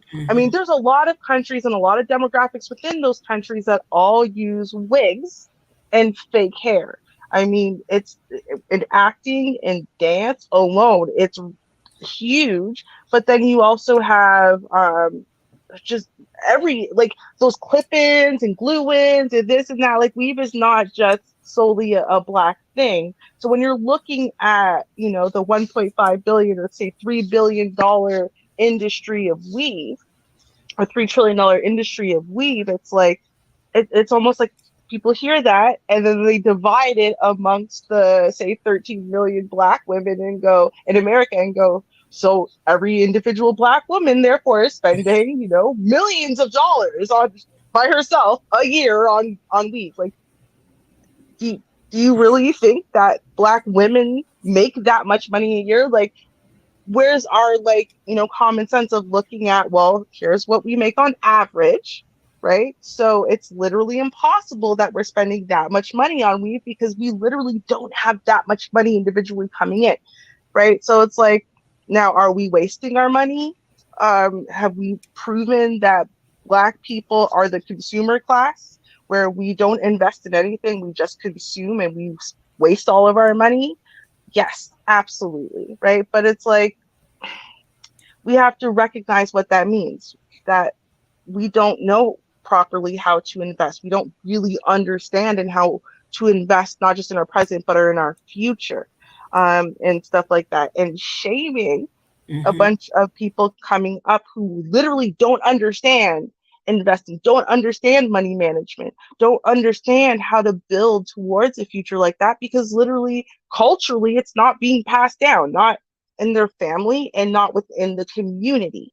Um, so, you know, just shaming is not going to get us there, and pointing the blame and saying you should be taking accountability is not really getting us there either. We have to recognize what the problem is, which is a lack of financial, you know, responsibility and understanding, and then now come up with a solution to get us from here to there. Because, you know, a lot of times what I have noticed, right, working I know, working with the groups though, specifically, is that it's not that people don't want change in their lives. It's not even that they don't necessarily see the problem. It's just that they don't know how to do anything else. They honestly just they don't know. And when you know and understand something very clearly because you know, you were born and raised onto it, or you learned it somewhere along the way, maybe in your groups or whatever through the community, well then you take it for granted that it's super easy to understand, it's super easy to find, it's super easy to this, it's super easy to that, forgetting that when you search something in YouTube and in Google and whatever, the algorithm starts sending you more of that. So eventually you start getting flooded with that. So yeah, it's super Right. easy for you to find. But for the person who doesn't even know the first place to look, the first terms to be looking at, right? They're not being flooded with that. They're being flooded with other things. And so it's like, I think we need to recognize that there's a greater problem. It's not just unwillingness. You know, it's literal ignorance, a literal lack of knowledge. And now, what do we do to provide that knowledge, and to actually reach the demographics that wouldn't be looking for that knowledge because they don't really know what's out there, right? And I think that that would be a better solution rather than just assuming that all of the women out there with children would rather buy billions of dollars of weave individually to themselves in their lifetime than help their children. I mean, I just don't think that's a helpful helpful end result. Yeah, and just a side note, he said that he has a nonprofit organization, but he never gave the name, even when asked. So, Mm. oh well. Just saying. Yeah. I mean, I think it's clear dude is doing what I said he was doing from the beginning. It just came out later on. Yeah. It was crazy. As soon as Char pressed play, I was like, "Oh my god, that's exactly what she said, like word for word." Because There it like is. it was amazing. Because he literally started saying, "No, these women need to start ponying up. These women need to pay." And I was like, "Oh my god, she was right. It's not even like it was not even like a little bit. Yo, these dudes, he really meant women should be paying this. Like, wow, that was good. That was a good call, sir. Very good. Yeah, he meant that. And shoulda, coulda, woulda, all that sounds great. But if that's not happening, what are you going to do? Because just being angry on a panel discussing it channel to channel is not going to do anything. What are you actively doing? Because if he has money like that to invest in his family, it appears that he has a nice income. So he can get out there in the community and do something and start something, and people will join him if he's serious. Mhm. They would. And he's a man. Why don't he start it? But he said the women should do Right. it. Uh-huh. That, that's, No help for that was no good. one. That was good. That was really good. Yeah, but I know um, what I found is every state, at least most of them, or the majority of them, have Catholic churches that have free help. And that is one place to go if you need some assistance. That much I do know. Um, most states you can go to, what is it, Department of Human Services, I think that is the title, and find out what services are available if you're dealing with something. If you don't have insurance, they've really opened up free insurance for those that earn less than 41,000 a year. Um, and I will say that's for the blue states. I can't promise that for the red states, but for the blue states, yes. So I do want to clarify. Um, let's see what else. That's two directions I know people can go if they need some type of assistance.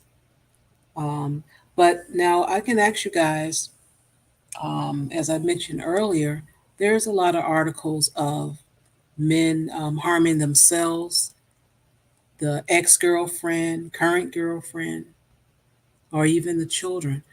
What's your take on that?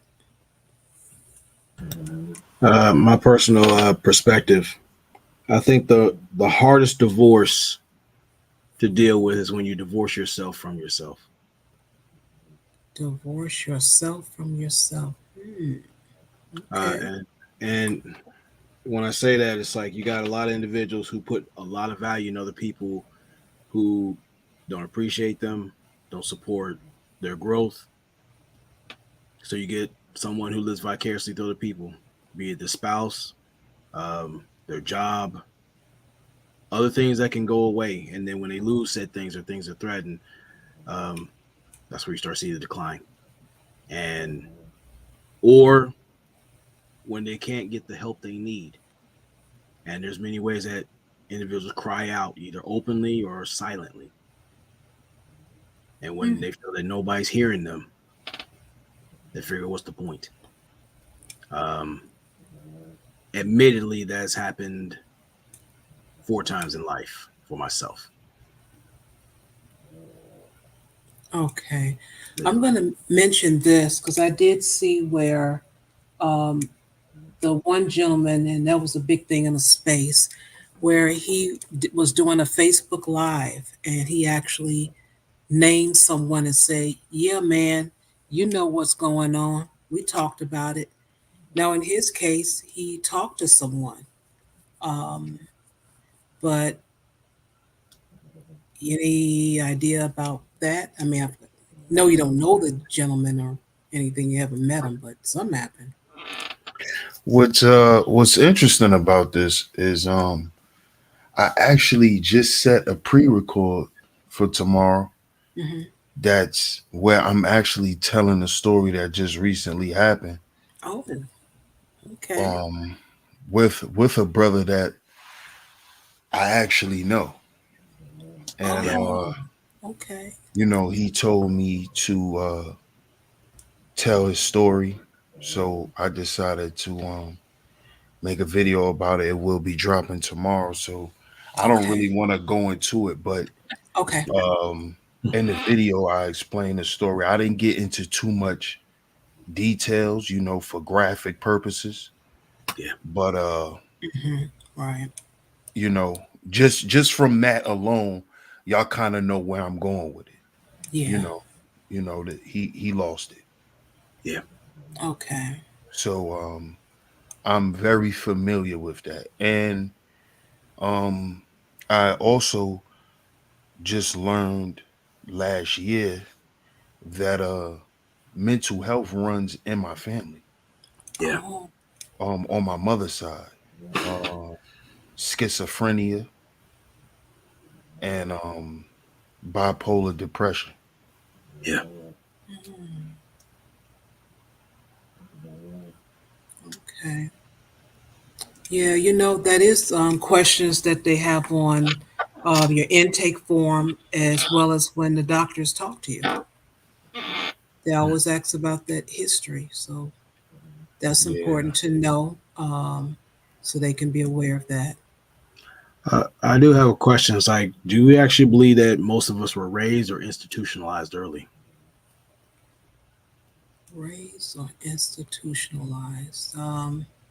What about a combo? I believe so. I believe so. What do you mean? Can you elaborate on the question? Well, again, it's like how if you notice, if you and it's educational to start people watching, start seeing how certain parents treat their children. If they can't have access to the significant other, how the children are used as crash test dummies to take their stress out on, not just physically, verbally, emotionally. They'll gaslight them. They'll do passive aggressive behavior, um, or if it gets physical, they'll either rough them up because of they can't manage their anger. And unfortunately, doing podcasting like for over 12 years, we were on the air when a individual mentioned she offered her daughter to keep a guy Mm, in the house. Mm, mm, mm. it's terrible. So, or it might even graphic than that, but then in some instances, it's commonplace to treat your children like human unemployment vouchers or hold them as ransom, as like parental chess pieces. That's where you see the parental politics happen to where, well, don't worry about what your daddy says or don't worry about your mama says. And children will learn how to go with the, Hmm. the least resistance. They'll play, parents against each other. And there are parents who allow that stuff. So they get caught in a very sick game. So that's why I said, like, are they being raised or they're being institutionalized early? Because it's no different than what you see in most prisons. Oh, okay. Okay. Well, I mean, and I guess developmental psychology, evolutionary psychology, that's kind of like my area. So I'm going to answer the question from that perspective. And that is to say, which a lot of people don't really realize that, parents really have their time to shine, like exclusively until the kid's about 6, 7 years old. And then they kind of share that uh, effect that they have, that children are just solely looking at them and being driven by them. They share that with other authority figures. By the time the kid's at the end of childhood, late childhood, middle to late childhood, kids are about done with their parents, and they're almost solely focusing on their peer group and trying to fit in with the peer group, trying to get the peer group to like them, trying to figure out how to be successful in their peer group, right? So parents are very fundamental from birth until, say, like the age of 5 or 6, as far as teaching kids, are they safe? Are they loved? Are they secure? Um, is it safe for them to explore, or are they going to get burned? If they get burned, is mama going to be there to kiss my boo boos? Daddy going to be there to catch me when I fall? Right. And those things can have huge effects. I mean, when you're like a toddler to two, like a birth to 2 years old, they have a huge effect on attachment styles, not just as, how the child acts, but later on in adulthood. Right. So I think the thing is we look at the really extreme examples of, the bottom of the bottom, which is normally the bottom 5 to 10%, and we're like, well, they're destructive. But I think what we don't necessarily realize is that because a lot of us were not necessarily given um, unconditional positive regard. That is to say, you're not a bad person. You might have done a bad thing. The thing is bad, but you are still good. You are still worthy of love. You are still worthy of validation. And, doing a bad thing doesn't mean you're stuck being a bad person. No, you just correct the behavior and so on and so forth.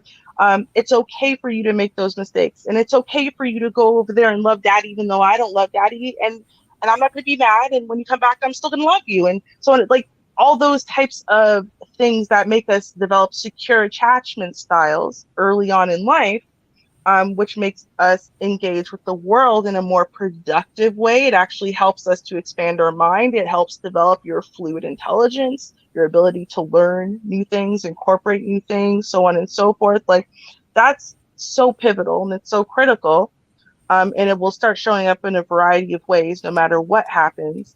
But I think that we also overestimate the effect that the parents have, just because children are literally programmed to, after about the age of 5, like I said, to start paying attention to society on a whole. So they start looking at, like I said, the authority figures, the grand moral authority, and so on. And then by the time they're like 9 or 10, it's their peer group, right? So it's like, and normally most parents, most of the worst that I've seen at least, they start really playing deep into the manipulation games and into the, trying to use their kids as, substitute spouses and whatnot after the age of 9. So the damage has already been done by then. Um, so I would say, given all of that, it's like, given what actual raising is impact wise, we're raised for the majority, for the most part. We are raised, but on a scale of 1 to 10, how effective are we at raising functional, healthily attached, best prepared for society children as a whole group? Like how good are we at doing that? I think even when we have the best of intentions and we are raising, I don't think we're as good at that overall as we could be.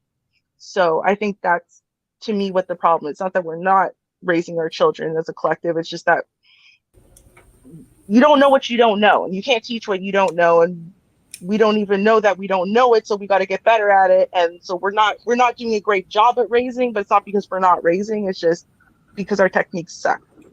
That's in essence long and short of it. Ronan? And just from what you see in the space and abroad, do you believe there's a lot of males who are crippled by excessive coddling or codependency? Yes. And I think Well, that's what's for everybody. worse yes, and I think what's worse is they don't see it as having been, excessive coddling, or whatever.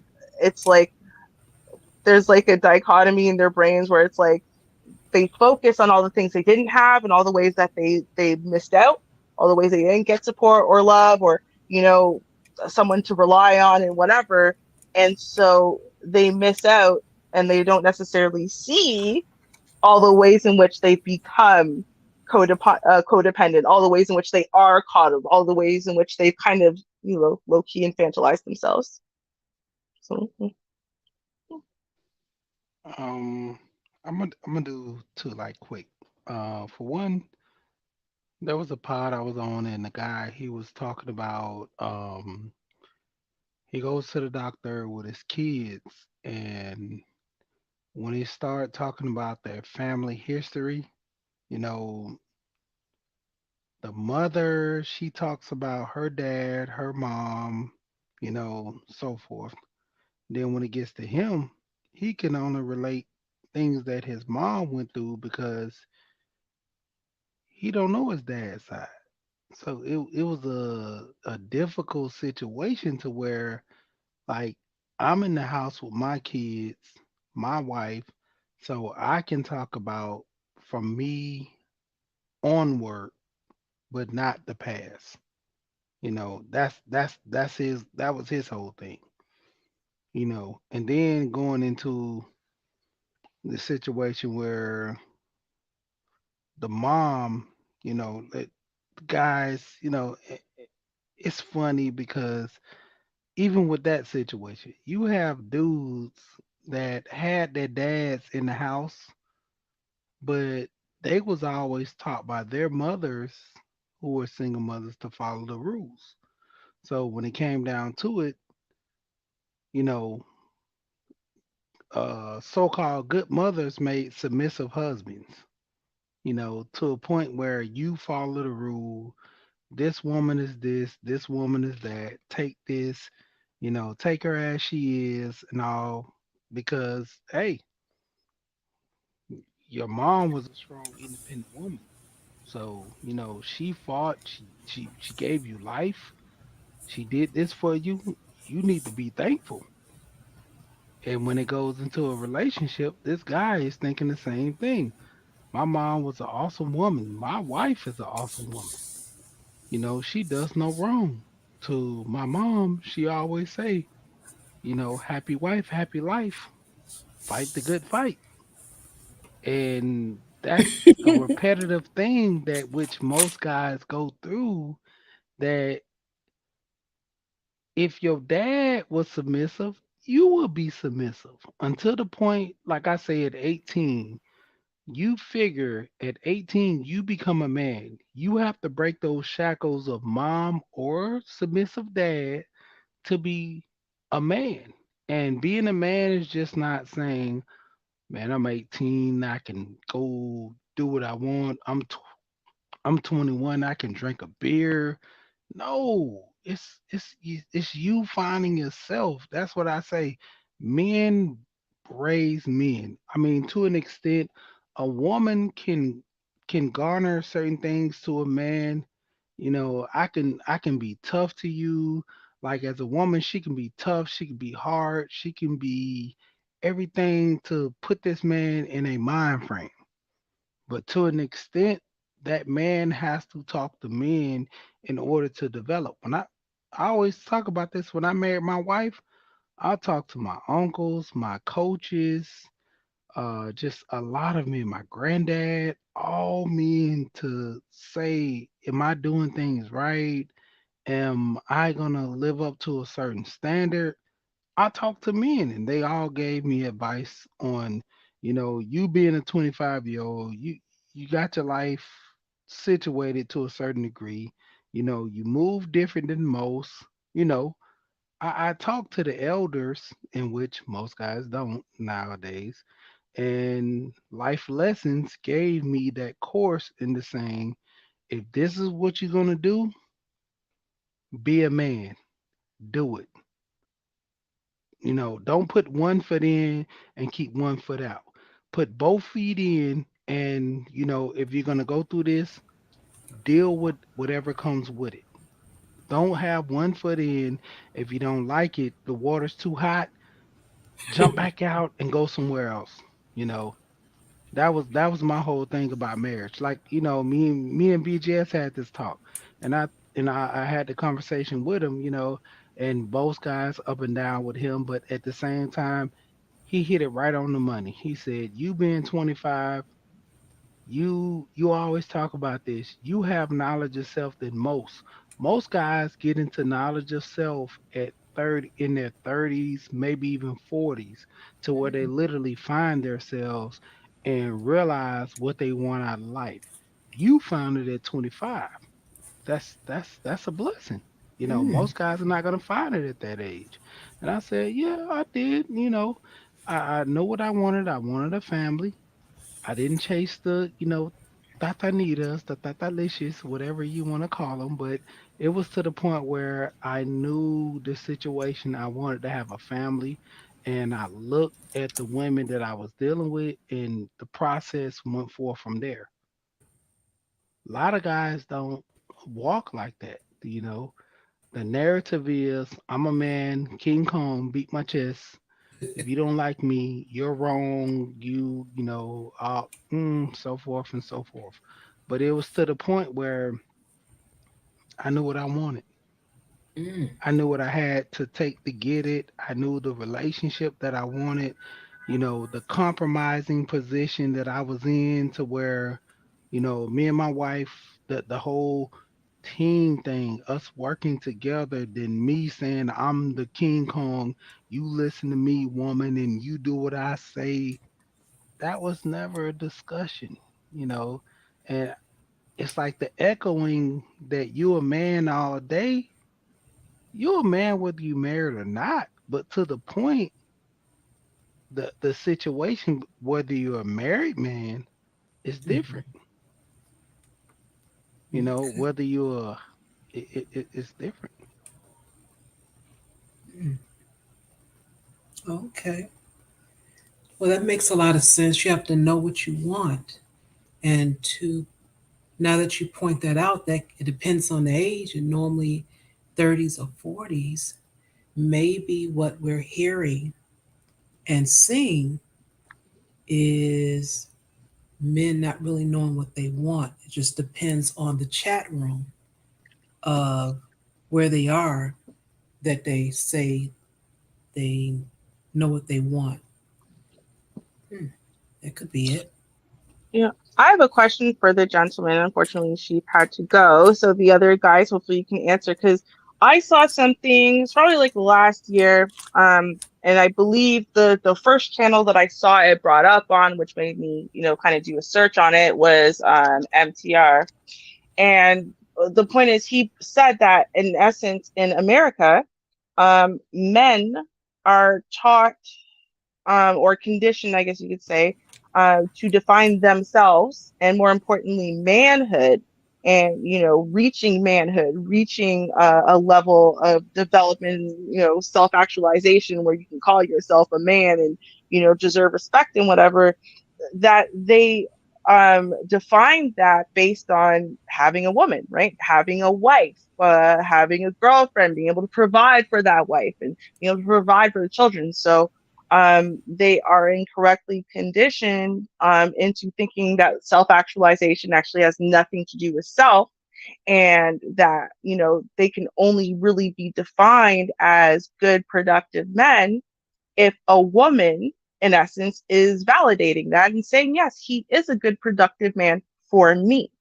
Um, and so the problem is with this generation is that, by the time a lot of guys realize it, they've already kind of, lost out on a lot, or else, once they realize it, they try to break the pattern, but they don't really know what to do from there. Would you guys agree that that's like conditioning you had to face growing up?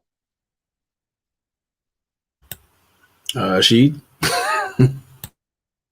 Yeah, it is to the extent where anything that you learn from, single moms, you know, you have to become a man on the extent of you being a man. You know, my mom can teach me how to be tough. My mom can teach me how to become a man at a certain standard in which she thinks men have to be, but a man should teach a man how to become. I mean, that's like, for instance, a man can teach a woman how to do girly things or become a woman to his standards, but a man don't have a period. So Hmm. therefore, a man can't teach a woman, certain things. You know, a man can only guide, or, the same thing with the women. She's only guiding that man to being in his masculine thing, because it's only what she see or what she can, from looking at and associating with men to be. just in Mm. general. Like, did the men like that taught you? Did they teach you that you could be a man without having a woman? Like, as in, you don't need to have a wife and be providing for a wife to prove you're a man. Yeah, to He an needs to extent. evolve himself. Hmm. It's about evolution. We're talking about mainly the importance of rites of passage. Like we talk about, you start from a young boy to a young man to an actual man, to an adult or an older, depending on how you do it. But there's always rites of passage that help you understand where you're at. And getting around other men, there's ways you conduct yourselves. That's the most important thing, how you carry yourself for yourself and around other men. Then you learn how you're taught by both your mother and your father how to treat women in general, how to talk to them, how to relate to them. But what you're seeing is a lack of that, which is apparent. Um, but again, it's like with masculinity, it requires sculpting.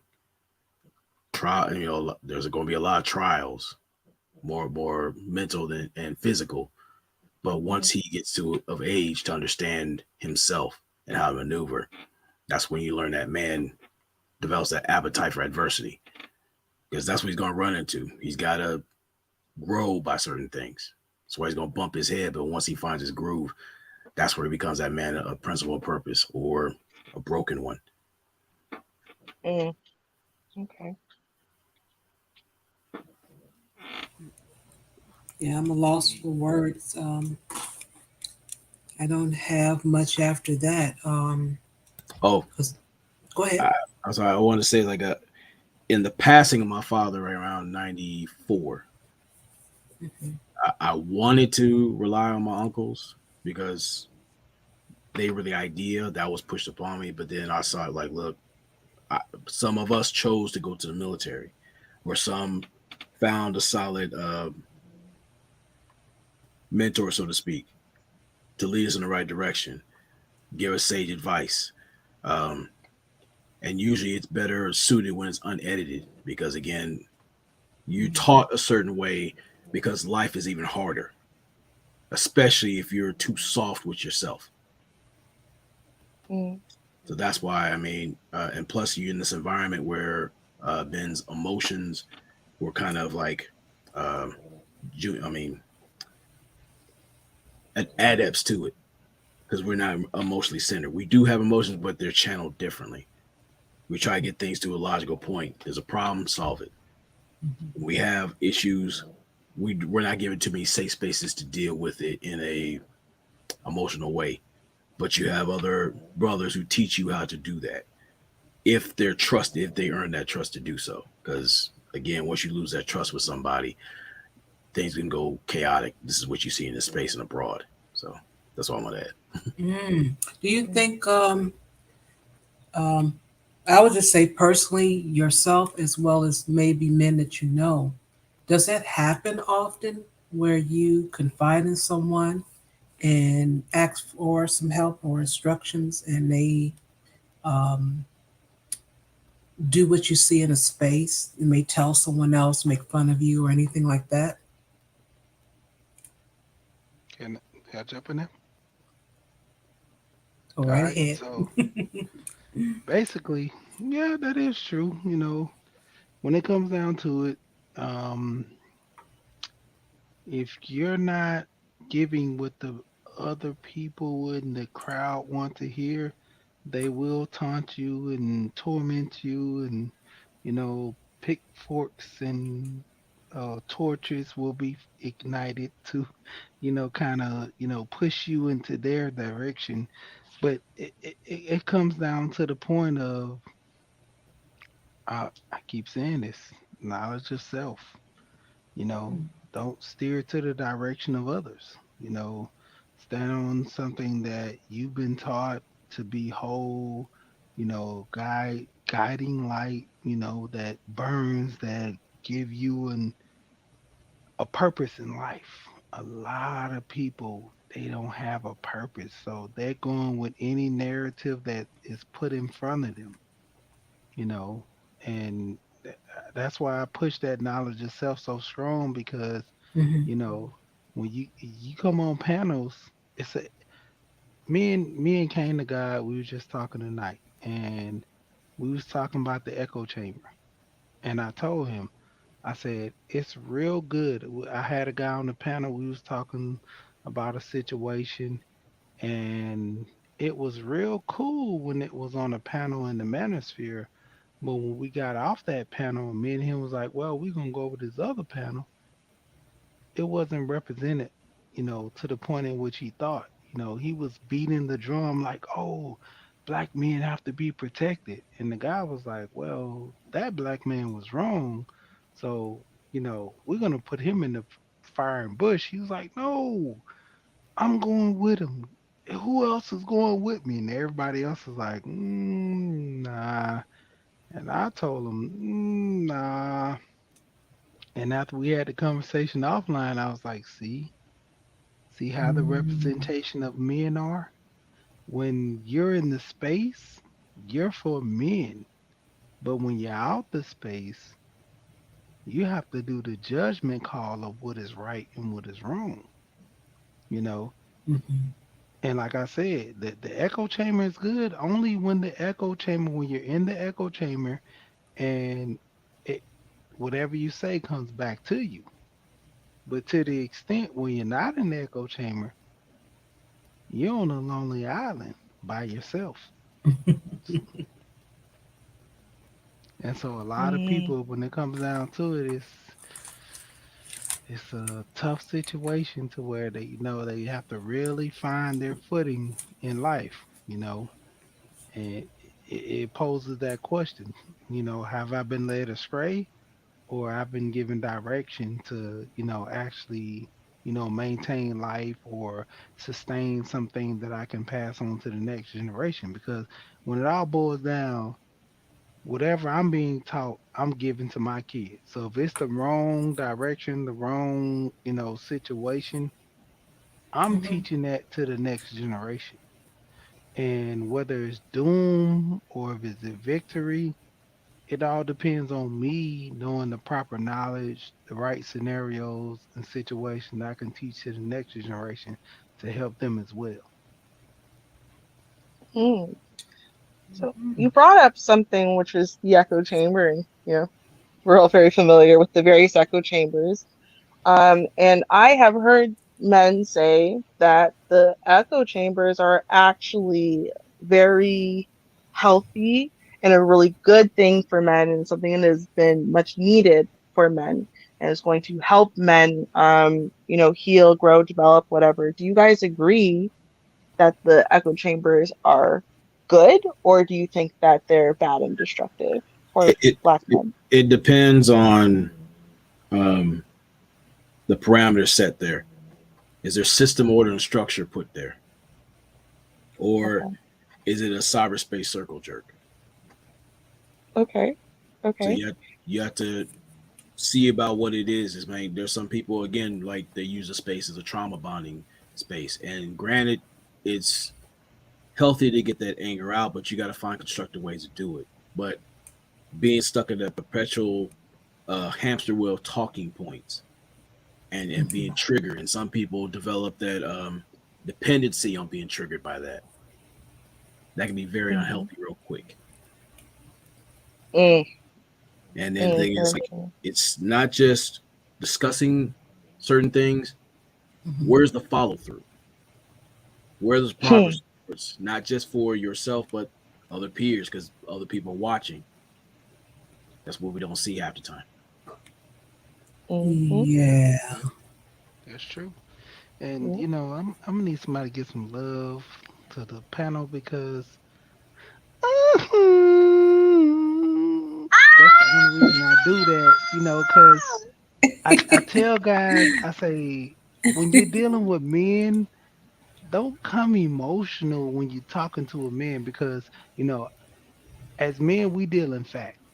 2 plus 2 is 4 all day. I seen a post with Samuel Jackson. He said 2 plus 2 is 5. You add the one in between the two twos and you get 5.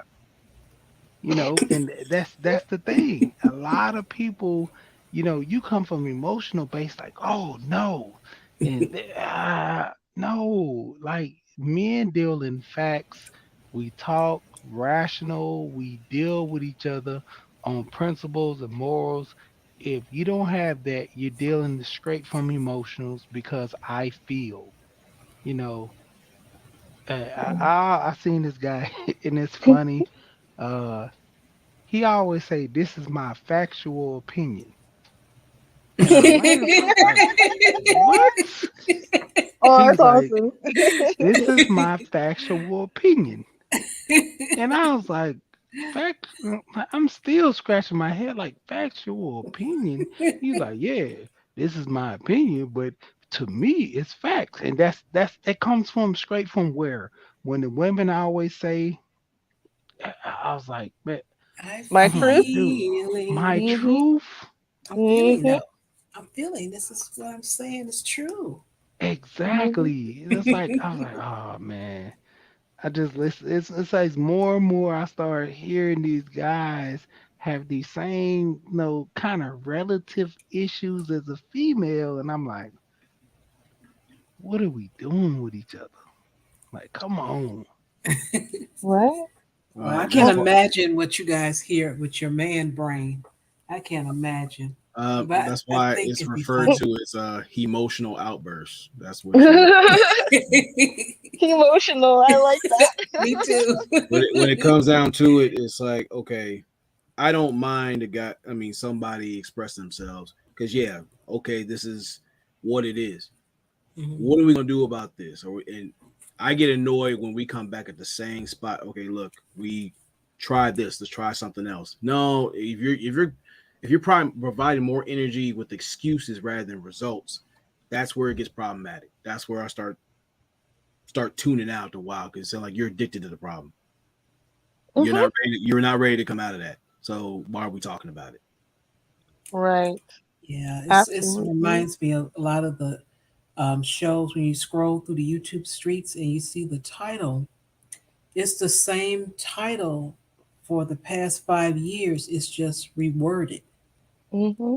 That's it. It's the same title. It's just reworded, just a little bit different. And I'm asking the question to myself, like, you don't know the answer to that? You haven't seen the answer? You haven't even talked about the answer? You don't know? But I understand where people are now. It's just because even now, for me, I find a lot of the stuff as a joke.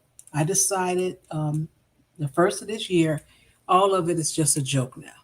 That's why I do Hmm. the Kevin Samuels. Kevin said, because I'm like, this whole thing is a joke.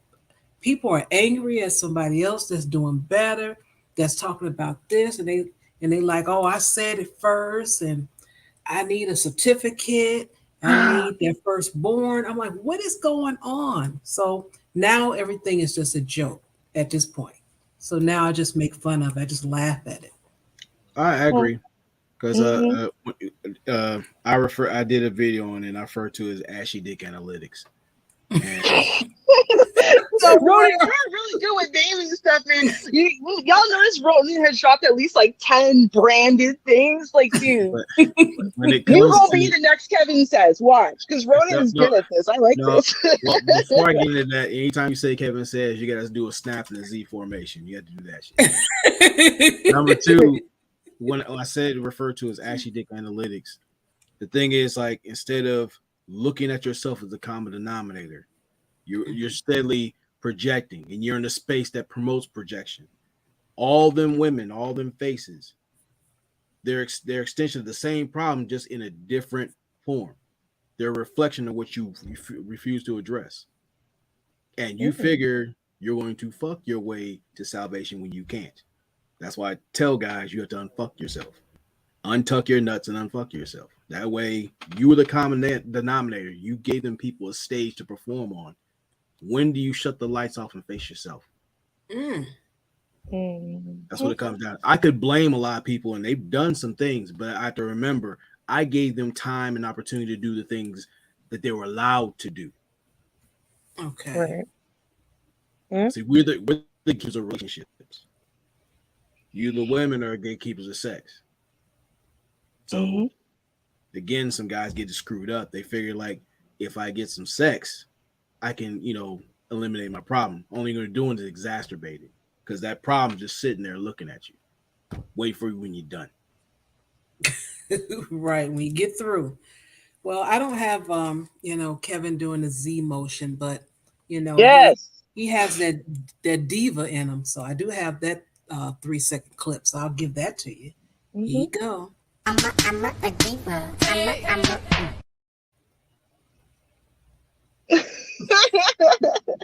Wow. So you gotta do one that Kevin says. We say Kevin says at least 15 times. You gotta do one of them that ends with Kevin saying "shut up," because I feel like that's that explains the Z stack really well. All right, here you go. Kevin said, and Kevin said, and Kevin said, and Kevin said, and Kevin said, and Kevin said, and Kevin. And what about Kevin? And Kevin said, and Kevin said, and Kevin said, and Kevin said, and Kevin said, and Kevin said, and Kevin. And what about Kevin? Kevin said, and Kevin said, and Kevin said, and Kevin said, and Kevin said, and Kevin said, and Kevin. And what about Kevin? Kevin said, and Kevin said, and Kevin said, and Kevin said, and Kevin said, and Kevin said, and Kevin. And what about Kevin? Shut up. God. Perfect. Perfect. The only thing I missed was, "Hey, Kevin's doing good what?" Because that was my favorite line of all time. But couldn't hold it. I had to say it. I had to say it. Wow. I was not ready for that. Oh, Sean's super petty. She's got like 10 of those different videos. Man, it's amazing. It honestly is like, it's food for the soul. I'm telling you, I show up just for Kevin says it. Yeah, like I said, it's just a joke at this point. I mean, people are just too much. But It is. I do want to thank you guys for tuning in and also joining the panel.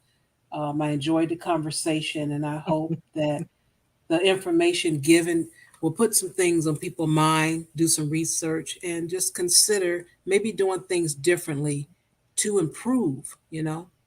Look at yourself in the mirror. And we have started back with our Keep the Beat segments on the radio, and that's another place. And I know it's very hard to get people over to something different. I will be posting some videos, so I got to get to editing and just spam YouTube and like, hey, check this out. We over here. So I will be getting into that. So you guys will see a video on that tomorrow. And then let's see what else. And thank you all those that showed up and hit the like button, shared, subscribed, contribute to the channel, all of that. Thank you so much. Couldn't do it without you. And do tune in tomorrow because tomorrow is our article reaction, and that is at 6:30 p.m. Central Standard Time. We got those Kens and those Karens for you, so do tune in. They always acting up, so do tune in. There's some real good ones for tomorrow, y'all. Trust me. I got some good ones. That's right. And until then, peace. Cheers, y'all. Peace.